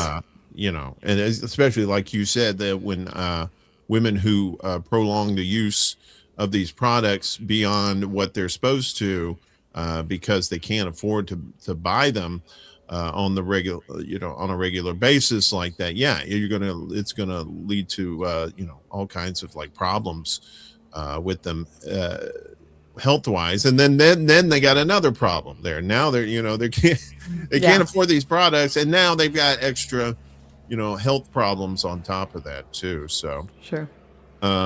speaking of problems, AI is, you know, it's all around us. Like you say, we use the chat bots and whatnot to help us with their various tasks and whatnot. Well, uh, OpenAI Foundation pledges $1 billion in grants to ensure AI benefits all of humanity. What does that mean? Robot overlords. OpenAI Foundation, the nonprofit that controls the AI company OpenAI and its flagship product ChatGPT, pledged Tuesday to grant out $1 billion over the next year and to build up its capacity as a philanthropic funder. The pledge represents a major development in OpenAI's philanthropic activities and offers insight into how the company, which started as a nonprofit, plans to carry out its charitable mission to develop AI to benefit all of humanity. Yeah, maybe not turn us into batteries like they did in the Matrix. That's probably a good start. We aim to enable the use of AI to find solutions to humanity's hardest problems, transform what people are capable of, and deliver real benefits in people's lives while working hard with partners to be ready for new challenges and to help make society resilient as AI advances. OpenAI board chair Brett Taylor said Tuesday. The new funding will support life science and health research and will seek to mitigate some of the impacts of AI technology on jobs, the economy, and mental health, especially with children, the nonprofit said. It follows a commitment to spend $25 billion to support similar causes that OpenAI Foundation made in October, though without providing a time frame. Yeah, that's yeah, we'll get to it. OpenAI Foundation will also recruit a new executive director to oversee its grant making. OpenAI started as a nonprofit research lab in 2015, but has sought to escape that structure over the past several years as it built out its commercial technologies like ChatGPT and its for-profit subsidiary, which is now one of the most highly valued startups in the world. In October, OpenAI finalized an agreement with regulators that left the nonprofit's board in charge of its for-profit business, but eased the way for investors and the company to profit from its technologies. The deal also clarified that the nonprofit's ownership stake in the company, which OpenAI said at the time was valued at $130 billion, making it one of the best resource nonprofits in the country. And on a similar vein here, talking about OpenAI, one of the things that they've been having to deal with is the fakes, the video fakes that are out there, right? So We've been talking about that too. that's right. So OpenAI pulls the plug on Sora, the viral AI video app that sparked deep fake concerns. You've probably seen a lot of like video shorts and whatnot with all the crazy stuff going on. You see the little Sora watermark kind of boop, boop, boop, boop, boop, boop, boop, all over the thing. So OpenAI is shutting down its social media app, Soar, which went viral last fall as a place to share short form videos generated by AI, but also raised alarms in Hollywood and elsewhere. OpenAI said in a brief social media message Tuesday that it was saying goodbye to the Sora app and that it would share more soon about how to preserve what users already created on the app. What you made with Sora mattered, and we know this news is disappointing, it said. The company behind ChatGPT released Sora in September as an attempt to capture the attention and potentially advertising dollars that follow short form videos on TikTok, YouTube, or Meta-owned Instagram and Facebook. But a growing chorus of advocacy groups, academics, and experts expressed concern about the dangers of letting people create AI videos on just about anything they can type into a prompt, leading to the proliferation of non-consensual images and realistic deepfakes in a sea of less harmful AI slop. OpenAI was forced to crack down on AI creations of public figures, among them Michael Jackson, Martin Luther King, and Mr. Rogers, doing outlandish things, but only after an outcry from family estates and an actors union. Disney, which made a deal with OpenAI last year to bring its characters to Sora, said in a statement Tuesday that it respects OpenAI's decision to exit the video generation business and to shift its priorities elsewhere. We appreciate the constructive collaboration between our teams and what we learned from it, and we will continue to engage with AI platforms to find new ways to meet fans where they are while responsibly embracing new technologies that respect IP and the rights of creators, according to Disney. And it's not just the intellectual property too that's being at risk. It's also the way it works. Like you could use Sora for free, right? You don't have to have a Chat GPT account. You don't a paid account to use it. And when you do use it, like I said, you get the little watermarks all over the videos. But if you're a paid user, I do believe that you don't get those watermarks. And the way AI is advanced, it can make a lot of people look like they're doing stuff they didn't really do, and saying things they never actually said.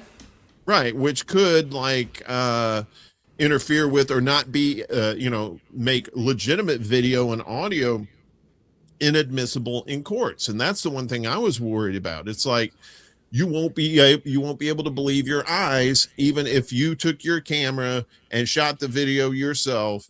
The people could say, well, that could be AI, that kind of thing. And it's already starting to happen. Yeah. Whoa. I see that they're getting out of it. Doesn't mean that somebody else isn't going to come in and take the mantle. And Right. I think this genie is out of its bottle. Yeah.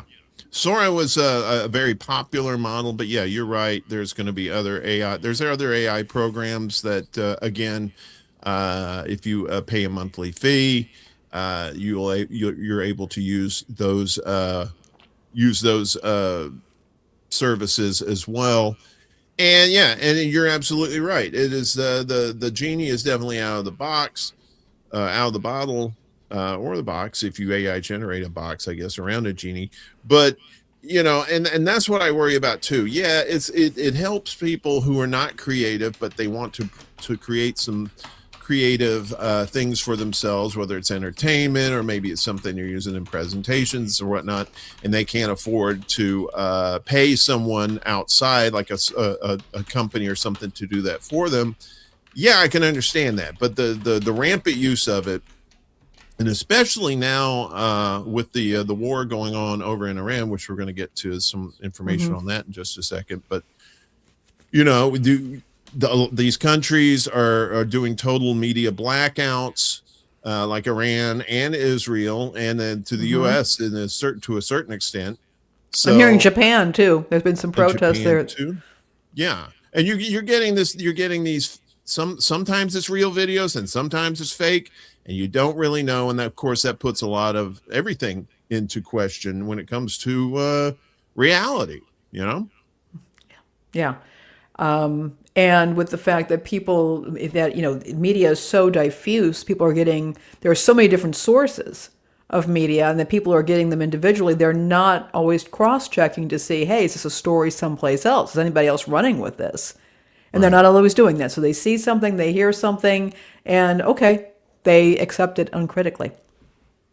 Yeah, kind of like they do with the written word, right? Like some pundit or somebody will claim that something happened, and if it's from a particular source that these people watch or read on a regular basis, a lot of times they'll take it to be true. And now you throw audio and video into the mix too, and now you have even more confusion. And that's by design, I think, too. A lot of that confusion is by design. So you don't know the actual truth as to what is going on. So as we said, like I said, this has effects on war coverage too. But speaking of the war, let's get to our man of war stings. As the Senate is talking about war powers for the president, and well, womp womp. Senate shoots down Iran war powers measure. Fetterman and Paul cross the aisle. Oh, Fetterman, there he is again. Just when you think he does good things, he does stuff like this. The upper chamber rejected an Iran war powers resolution in a 53-47 vote on Tuesday night, almost completely along party lines, as we said. So Fetterman voted, for the rejection, and Rand Paul voted for it. The measure pushed by Senator Chris Murphy, Democrat out of Connecticut, is designed to block Trump from using military force in the joint U.S.-Israeli war in Iran without approval from Congress. If you're going to call it war, you got to get permission from Congress. That's the way the law works. As we said, Paul was the lone Republican to vote in support. Fetterman broke from his party to vote against it. The outcome marks a repeat of a vote that held less than a week ago when senators voted the same, 53-47, on a similar measure, part of an ongoing Democratic bid to limit or curtail Trump's attacks on countries, including Iran, Venezuela, and, of course, Cuba, too. He's been saying how he wants to make regime change in Cuba as well. Murphy has framed the efforts as a chance to highlight an issue he argues Republicans are avoiding, even as the war has sent energy prices soaring, and the White House plans to ask Congress for a $200 billion supplemental package in addition to the military budget to pay for the conflict. Democrats have repeatedly used war powers resolutions to try to stop Trump from attacking other countries, but Republicans have mostly backed the president with no such legislation passing. The House is looking into this too, but they're currently on a 2-week recess, so they probably won't even touch this until after they get back. Democrats have now filed at least 3 different resolutions directing the administration to remove American forces from military hostilities against Iran, forcing the GOP to repeatedly debate and vote on the conflict on the Senate floor unless they agree to hold public hearings on the conflict. And looking at this from a political standpoint, this, like we said earlier, the Republicans are probably going to be they're not going to do well when it comes to the midterms this coming November. And one of the reasons is because of the Iran war. There's like 70% of people don't want boots on the ground. And there's like well over 60% don't even want the war at all. So they're not doing, if from a political standpoint, these Republicans and Fetterman are not doing themselves any favors when it comes to the down ballots too, that are going to be affected by these decisions too. Because what the Senate does, then all Republicans must be like that, and that's how you get Democrats back in charge of the House and the Senate. So this is an ongoing thing. They'll need to flip. I think it was 53-47, so they were 6 over. They would need to flip. I think like 3 or 4, something like that, to get them to do this. But meanwhile, Trump could do whatever he wants. Yeah, Trumpy, he can do what he wants. And I'm going back and forth about this. Obviously, I want some accountability here. I think you're going to call it war. Let's follow the law on that with Congress. But of course, if it's Trump running amok, while that has so many dangers, if he suddenly will claim that Congress is behind him, that diffuses any accountability for this complete and utter mess. I'm not using the word that I really want to use to describe this. I'm gobsmacked by this. I think you used the term earlier. I mean, it's just that this is being allowed to happen. What is that about? Never start a land war in Asia. Here we go. And I don't have a lot I can actually say at this point. This is so insane to me, what has happened here. I remember when we started the show, Uncle Warren. I mean, we knew things were not great, but what has happened since we started the show in October it's just blown up in ways I don't think either one of us imagined. Well, yeah, I didn't think we would attack Iran. I mean, the United States has threatened to do that. It being an imminent threat for 47 years, which doesn't constitute imminent if it's 47 years, just a thing there. But here we are, and now it seems like they're going to be doubling down as well. As the Pentagon is to order 3,082nd Yeah. Airborne soldiers to the Middle East. And now Trump has mentioned something about, he gave Iran 48 hours, or he was going to bomb their power plants, and then now it's like 5 days, and so of course those announcements have been messing with the price of oil, and people have been taking advantage of that too. By the way, so doing some insider trading on that too. That's a story for another day as that develops, but the Pentagon is planning to deploy a brigade combat team from the U.S. Army's elite 82nd Airborne Division to the Middle East, or West Asia, whatever you'd like to call it, to support operations against Iran. That's according to the Wall Street Journal yesterday, citing two officials. The Wall Street Journal said a written order to deploy the unit, made up of roughly 3,000 soldiers, is expected in the coming hours. So this seems very imminent. The Pentagon did not provide additional information when asked by this outfit, Anadolu, about media reports that have suggested elements of the U.S. Army, including units associated with the 82nd Airborne Division at Fort Bragg, beginning deployments to the Middle East. Due to Operation Security, we do not discuss future or hypothetical movements. And I believe this was also on top of them sending 2,000 to 2,500 Marines to Iran as well. I know there's been talks about trying to take over Karg Island there, one of Iran's big refineries there. So, and for those who haven't been paying attention, Iran has not surrendered, and in fact has caused a lot of damage to many U.S. air bases in the Gulf region there as well. And if you don't know anything about Iran is a very mountainous country. Very extremely large mountainous country. Yeah. So the problems that they had in Afghanistan with their mountainous areas is nothing compared to what they faced they'll face in Iran. And Iran is a lot more technology advanced. Their advanced technology well above what was in Afghanistan as well. A lot of hubris, a lot of chest thumping, thinking, oh yeah, America number one, woohoo. And it's probably going to end up getting a whole lot of people killed. Well, yeah, and over the weekend, I believe it was, I saw articles in both Foreign Policy magazine and The Economist who basically said the same thing, that, if, again, defining who wins or loses this war, I think is going to be very, very difficult, but they point out one of the outcomes is going to be a much angrier and more dangerous Iran. Mm-hmm. Yeah, because that this is going to make it far worse for everybody.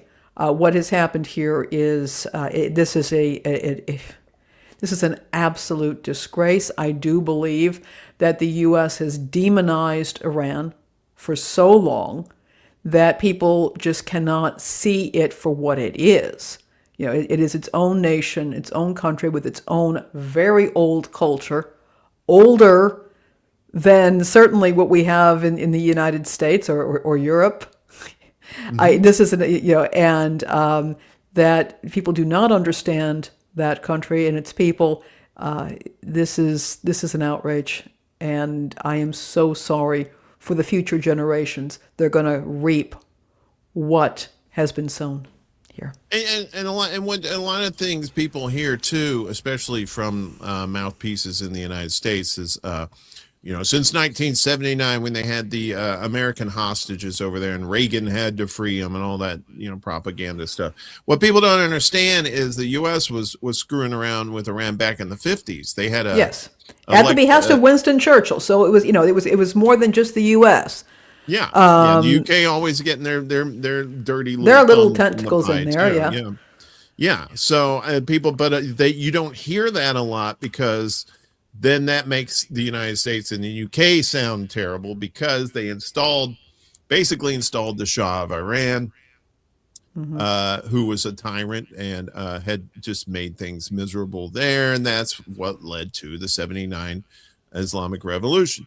Now they have taken out Ali Khamenei, who was the supreme leader, who had put a fatwa on having nuclear weapons. This whole thing was around nuclear weapons, right? That was the whole premise, apparently, by the United States. It's like they're developing a nuclear weapon. Apparently, they've been developing a nuclear weapon for the past 40 years, and we haven't seemed to see that come to fruition. They've told they put a fatwa against nuclear weapons, said we don't want nuclear weapons. Nuclear power, yes, but not nuclear weapons. And now he's dead, and his son, who is a lot more militant, I should say, than his father, is in charge. And talk about the Streisand effect, right? If they just left these people alone, they probably never would have even thought about getting a nuclear weapon. And now the talk All is right. that I guess we gotta get one. Yeah. They probably got a call from North Korea that's saying, "Yeah, you probably Hey. want to get those nukes because you get nukes, they don't mess with you, right?" Yes, And exactly. And something. This was a film that came out in the early 1980s. It's a film called Threads, and it was produced by the BBC in the UK about the effects of a nuclear war and what it would happen in Sheffield particularly, but in the UK. And I rediscovered it as an adult. Very distressing film. I remember seeing it as a teenager, and it was the first time I was ever ashamed to be an American, because I didn't understand NATO at that time, and all I saw was the U.S. versus Russia, the Soviet Union, and Europe as a volleyball net. And I was very deeply ashamed of being an American at that point, seeing the suffering that this was causing. And I was talking many years ago to somebody who had been part of Heartlands Media along with me, not one of the current principals, but he said to me, "Well, in that film, what triggered the nuclear exchange?" And I said, "Iran." And it was Iran. And the look of horror on his face. This is baked in here. This hatred is baked in here, and this has been part really of popular culture. The nuclear myth that has continued through the second half of the Cold War and into now this other Cold War that we've been in, which is looking very close to getting very hot very soon. It's so disturbing to me, given my age, being one of those 69 babies who saw all of this and who was part and parcel of everything that happened. I cannot be more unhappy about our current state of geopolitical affairs. well, we were growing up in that time. The Yeah. propaganda was extremely thick. You have your what is it? Was it? Oh man, First Blood. And you had all these like pro-American movies and Red Dawn, Red Dawn, which they remade using North Korea as the invading army, because we were at that time supposedly okay with with Russia. Yeah. I think the Chinese were they said we're sitting this one out or something in Red Dawn in the first one, but yeah, there was we were steeped in the propaganda back then. We're still steeped in it now. It's just we kind of know better now. We also have more access to the truth than we ever did before as well. But And more access to lies yeah, than we ever did before. That's why we always say use your critical thinking skills. Get out Oral of these exams are good for that. Use your own mind. So but Iran seems to be turning things to its advantage with this war too, because war has costs, and guess what? They're charging money. Iran begins charging select vessels up to $2 million to transit the Strait of Hormuz. Right, so they've been saying, the strait's open. It's just not straight for you assholes that keep trying to kill us, but everybody else, come on through. But you got to pony up that dough. An Iranian lawmaker has revealed that Tehran has begun charging transit fees of up to $2 million for some vessels crossing the strait, describing the move as a shift towards a new sovereign regime over the strategic waterway. Collecting $2 million as transit fees from some vessels crossing the strait reflects Iran's strength. Borozherdi, the lawmaker there, the Iranian lawmaker, told the Islamic Republic of Iran Broadcasting, or Arab, adding that war has cost. Borozherdi, a member of Parliament's National Security and Foreign Policy Committee, said the toll reflects Tehran's assertion of control after decades of established norms governing the passage, norms now upended by the U.S.-Israeli attack on Iran. Payments are reportedly being requested on an ad hoc basis, with some ships already complying.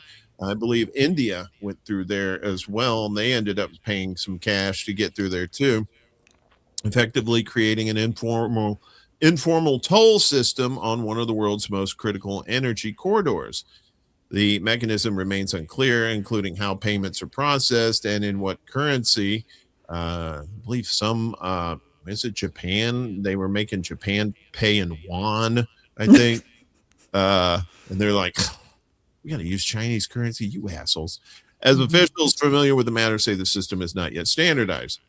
Iranian officials say the measure is part of a broader wartime approach, linking the fees directly to the financial burden of ongoing military escalation and disruptions to maritime security.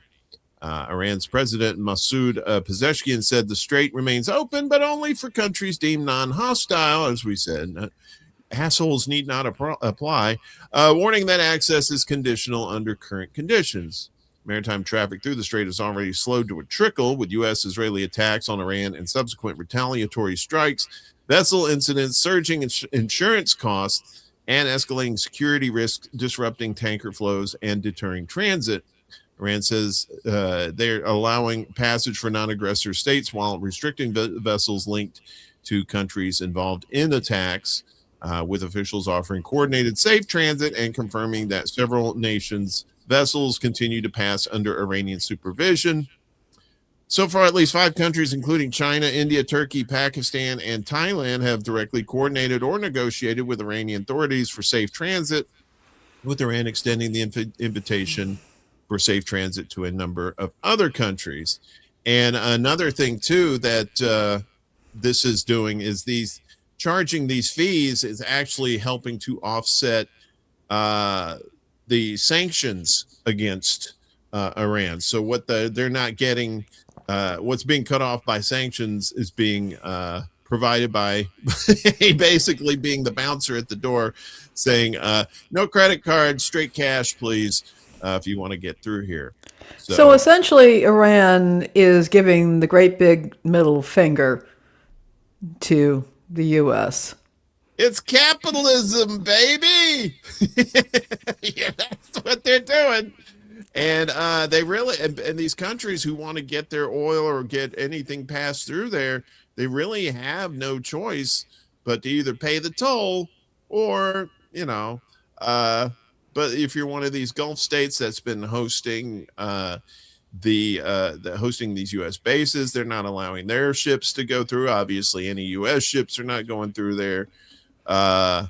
This is a hot mess. I don't think Trump thought was going to happen, and he seems to think that he can easily take the Strait of Hormuz back for whoever, and I don't think that's going to happen as long as they're mining the strait. Yeah. And the fact that Iran doesn't need ships out there to destroy boats. All they got to do is just launch missiles from land, because the corridor there is like very narrow. I can't remember how narrow it is, but it's very easy to defend and keep ships from going through there. Yeah. There was another film that came out. It was a TV film. We interrupt this broadcast, I believe. And that was actually, again, the Strait of Hormuz. There were nuclear exchanges happening right there. History does not always repeat itself, but it sure does rhyme, particularly when it comes to the popular imagination. But I my props to Iran. I mean, I'm not a fan of theocratic republics of any kind, and I don't like despots of any kind. But I have to give them credit here. They are playing this very, very well. They're showing themselves to, I think, be far better organized than Trump or his lackeys ever anticipated. If he was actually willing to listen to intelligent people who may be still at the Pentagon or whatnot, he might have avoided this, but that has not happened here. But again, I remind everyone, this is the guy who bankrupted a casino. Yeah, that's pretty hard to do too. The art of the deal. Yeah, and he's managed to do that a few times too, I believe. Yeah. So Yeah. the art of the fart of the steel is Yeah. more like it. Yeah. So I'm with you. I mean, what happens internally, they need to, if the people really want to overturn what's going on there, they need to do it on their own and keep the outside forces from meddling in their business, because that's the last thing you want. You wouldn't want other countries meddling in our business if we're trying to, fix our country. It's Yeah. like, no, this is our house, we'll take care of it. But the United States is like, there's other reasons why they're attacking Israel too. I mean, Iran. But we can go into that in another time. Let's put on our swimmers, get in the press pool. Okay, this is one of the goofiest stories that I have encountered. I was listening to the BBC, and if you can just forget for a second that this is Israeli, this is for the Israel Times. Listen to what I have to say about this. This is one of the goofiest things I've encountered, but actually I found very, very chilling. And I've also got an extra resource on it in the show notes. Please do go to those show notes on Substack.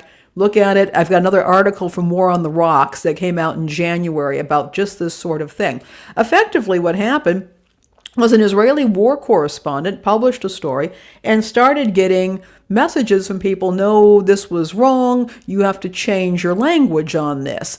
And he was checking his story, he found out that it was right, and then got doxxed and was getting threats. And it turned out there are people in the poly markets, the prediction markets, who are betting on war outcomes, and they're actually like going for just base strikes and maneuvers. They're betting on them, and because his journalism contradicted what some of these folks were betting on, he started getting threats. Okay, do you want me to read it now? Yeah, if you don't mind. I'm sorry. I just wanted to set it up because I know there's some feelings about Israel right now, but I wanted to set it up that way.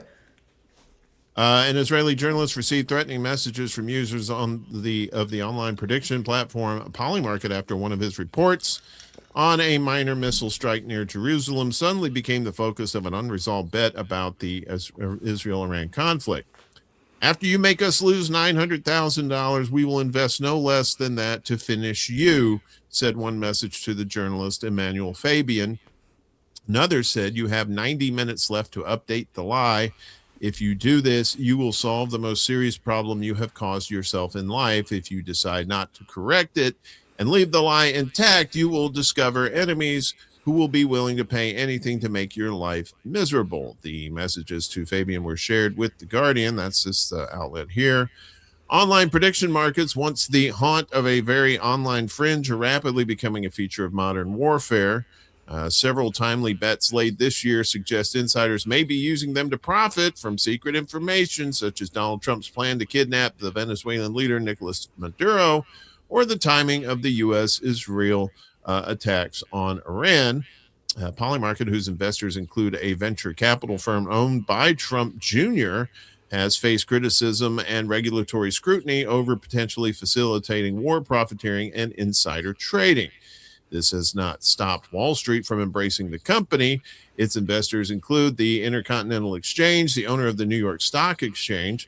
The company is now marketing a sentiment analysis tool that may shape how larger markets make trades. Fabian's experience indicates that, as well as potentially incentivizing insiders to profit from foreknowledge, online prediction markets may push non-insiders to try to forcibly rewrite the record. The messages started soon after Fabian reported on a missile striking an open area near Jerusalem on March 10th. It was a relatively unimportant update during the day, said Fabian, a defense correspondent for the Times of Israel. No one was injured in the strike. Fabian wrote a quick blog post including dashboard footage of the explosion that someone had sent him, and then moved on to another story. The first email later that day asked him to change the story so that it would describe missile fragments hitting the Earth after an interception as opposed to a missile.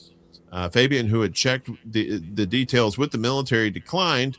I was very confused as to why anybody would really care. It doesn't really matter. At the end of the day, nobody was hurt. More messages followed, increasingly aggressive. Then Fabian started getting messages on Twitter and realized that the accounts that were writing to him appeared to be all linked to Polymarket users. Oh, interesting. He eventually found that the specific wager, with more than $23 million at stake, whether or not Iran would strike Israel on March 10th. A strike had to involve a bomb or a missile non-intercepted hitting Israeli soil.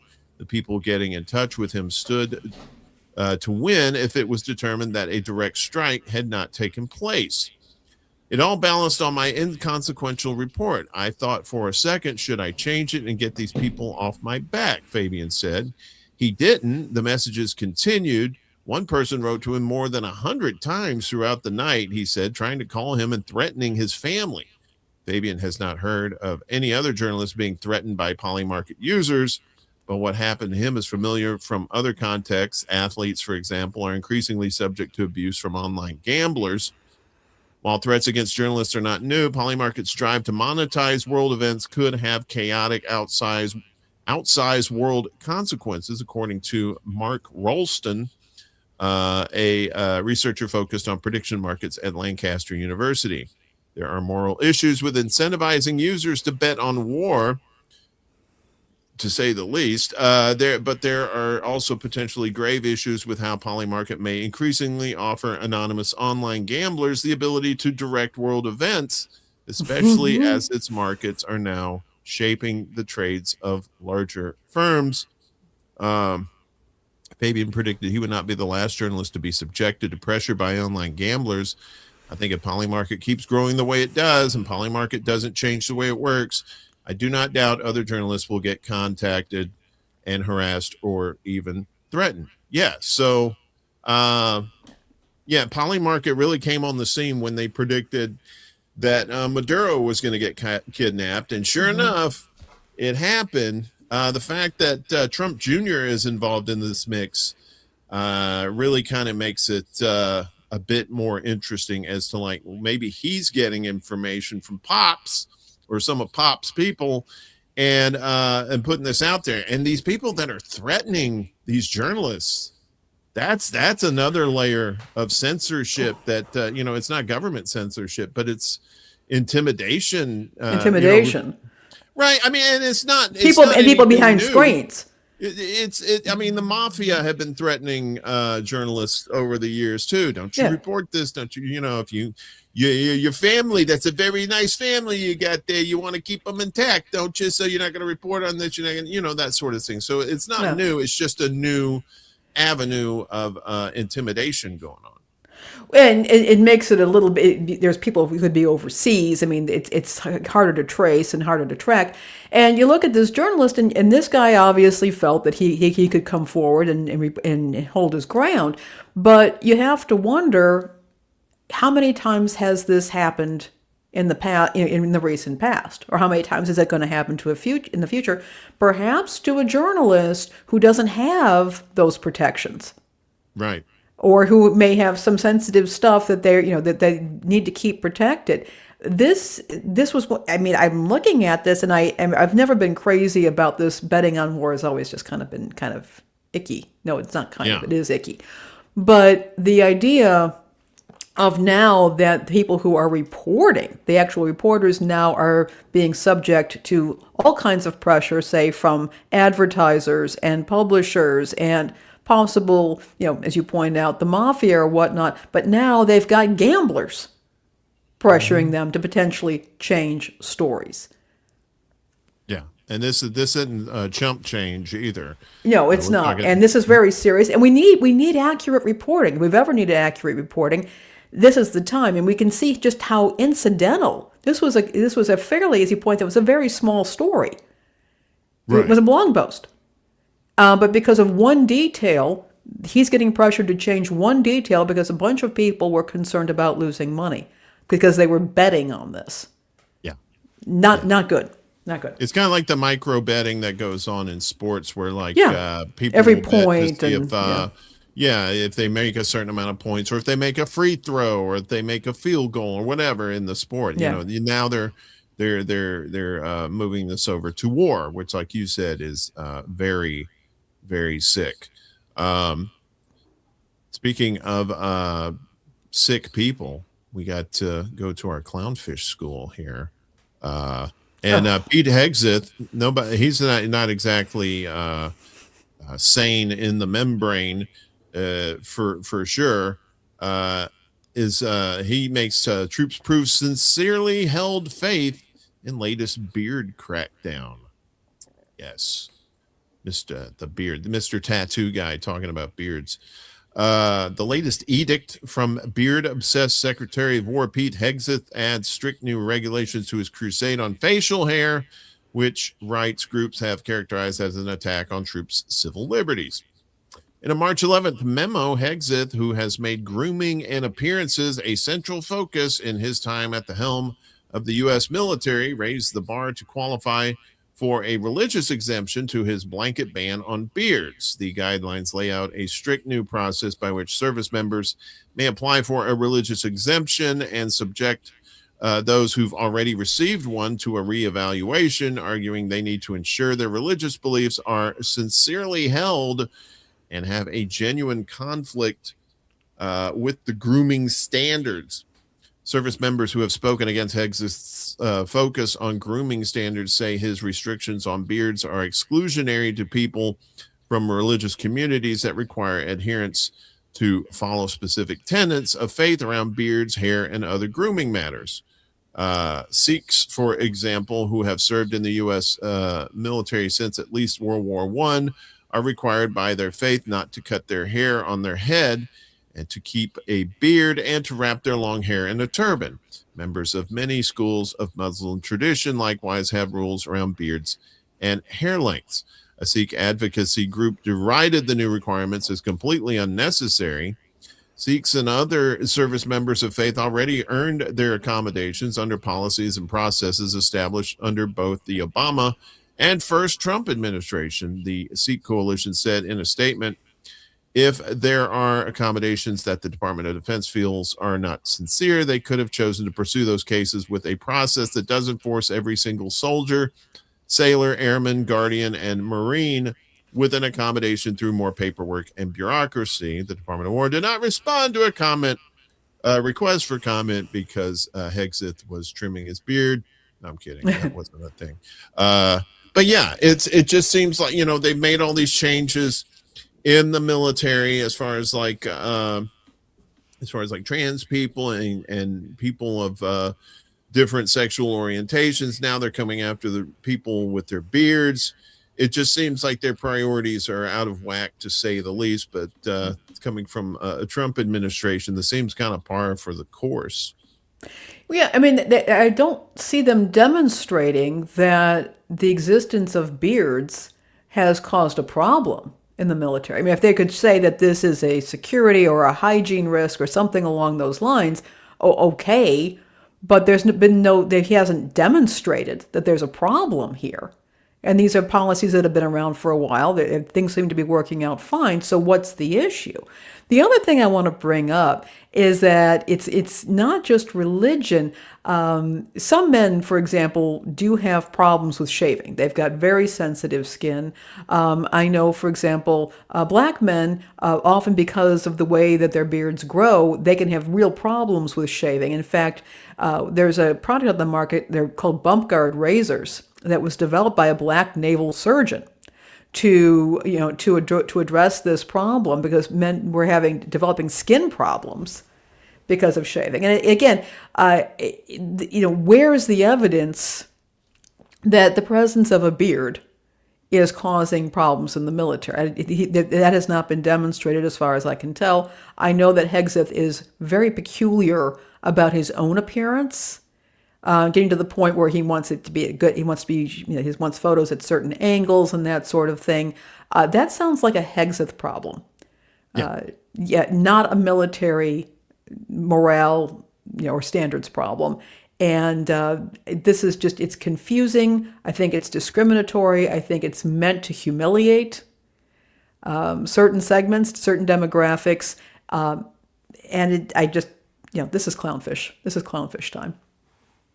Yeah, I mean the idea of like being well groomed and stuff like that is all about military discipline, but in this case, this is just something that's been taken too far, and is more of like a bully tyrant who's running the military, saying "my way, the highway," and you're gonna die on the hill of people having beards.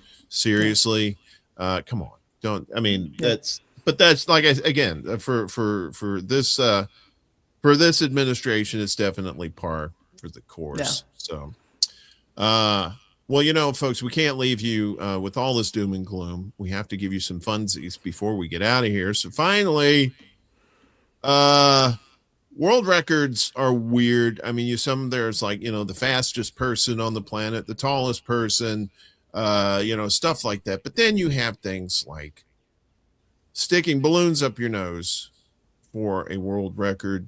I've never done that. I don't like sticking things up my nose. That's why I've never done cocaine, and even why when I blow my nose, I'm a little bit hesitant to stick things up my nose, because that's my sacred area in there. I don't know. I just want to stick shit up my nose. Getting a little personal here on the Undercurrent, folks. Yeah, it's not a thing for me to stick things up my nose, but apparently this Austrian man has done so, and has gotten a world record out of it to boot.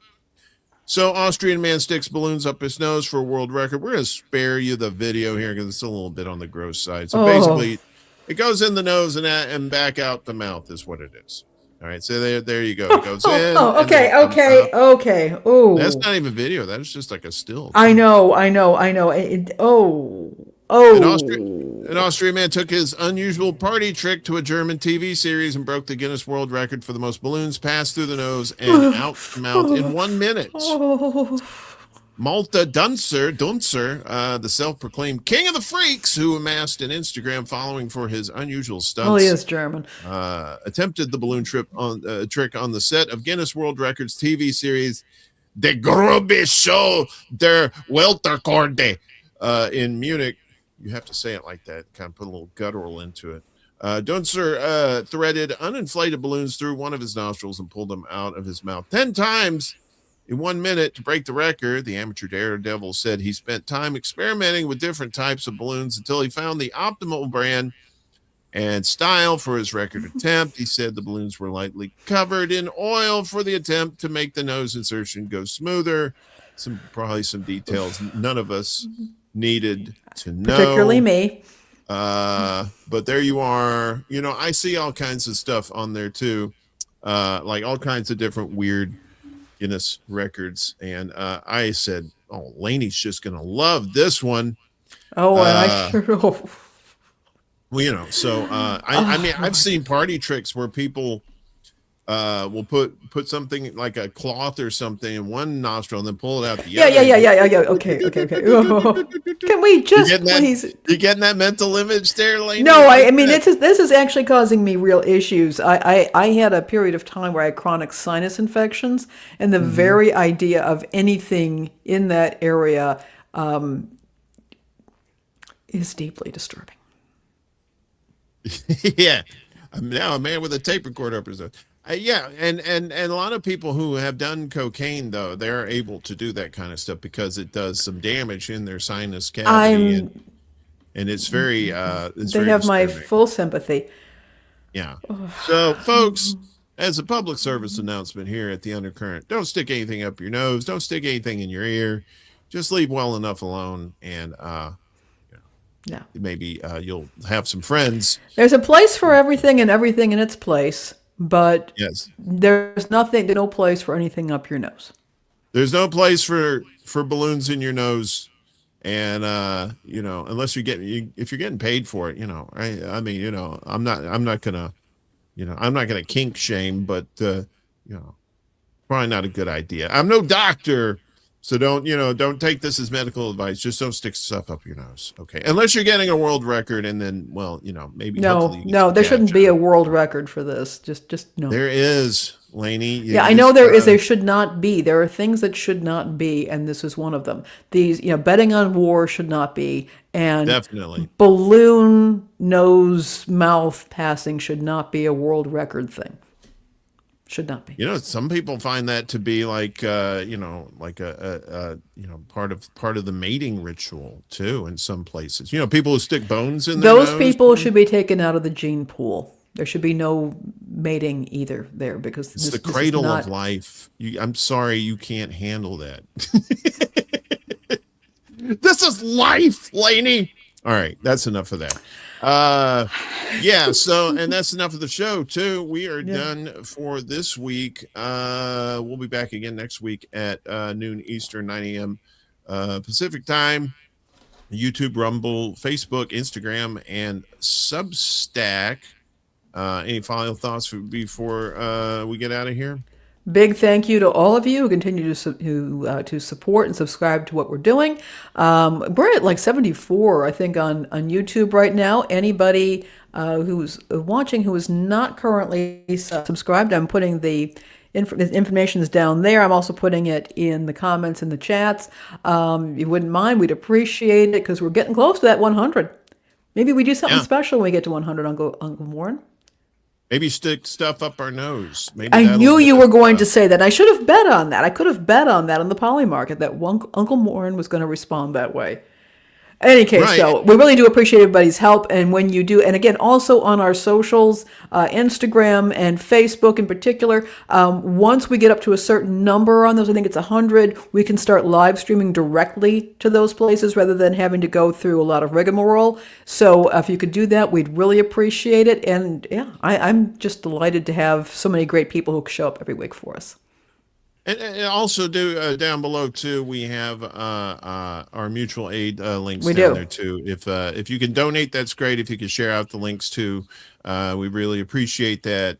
I've got a thing going on where if you want to, if you know somebody that's in need of mutual aid, if they can email me at extrabullet@gmail.com, let me know, and we'll put them in the mix too, and let everybody else know. Speaking of Extra Bulla, I'll be back Friday. I double dip on Friday with Morning Extra at 11 a.m. Eastern, 8 a.m.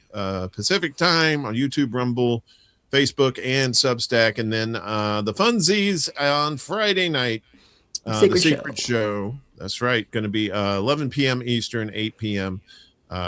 Pacific time on YouTube, Rumble, and Facebook on those channels. Plus, we're putting out clips for this show. You'll see at least a couple of clips from our show, my show, every day. So be on the lookout for that.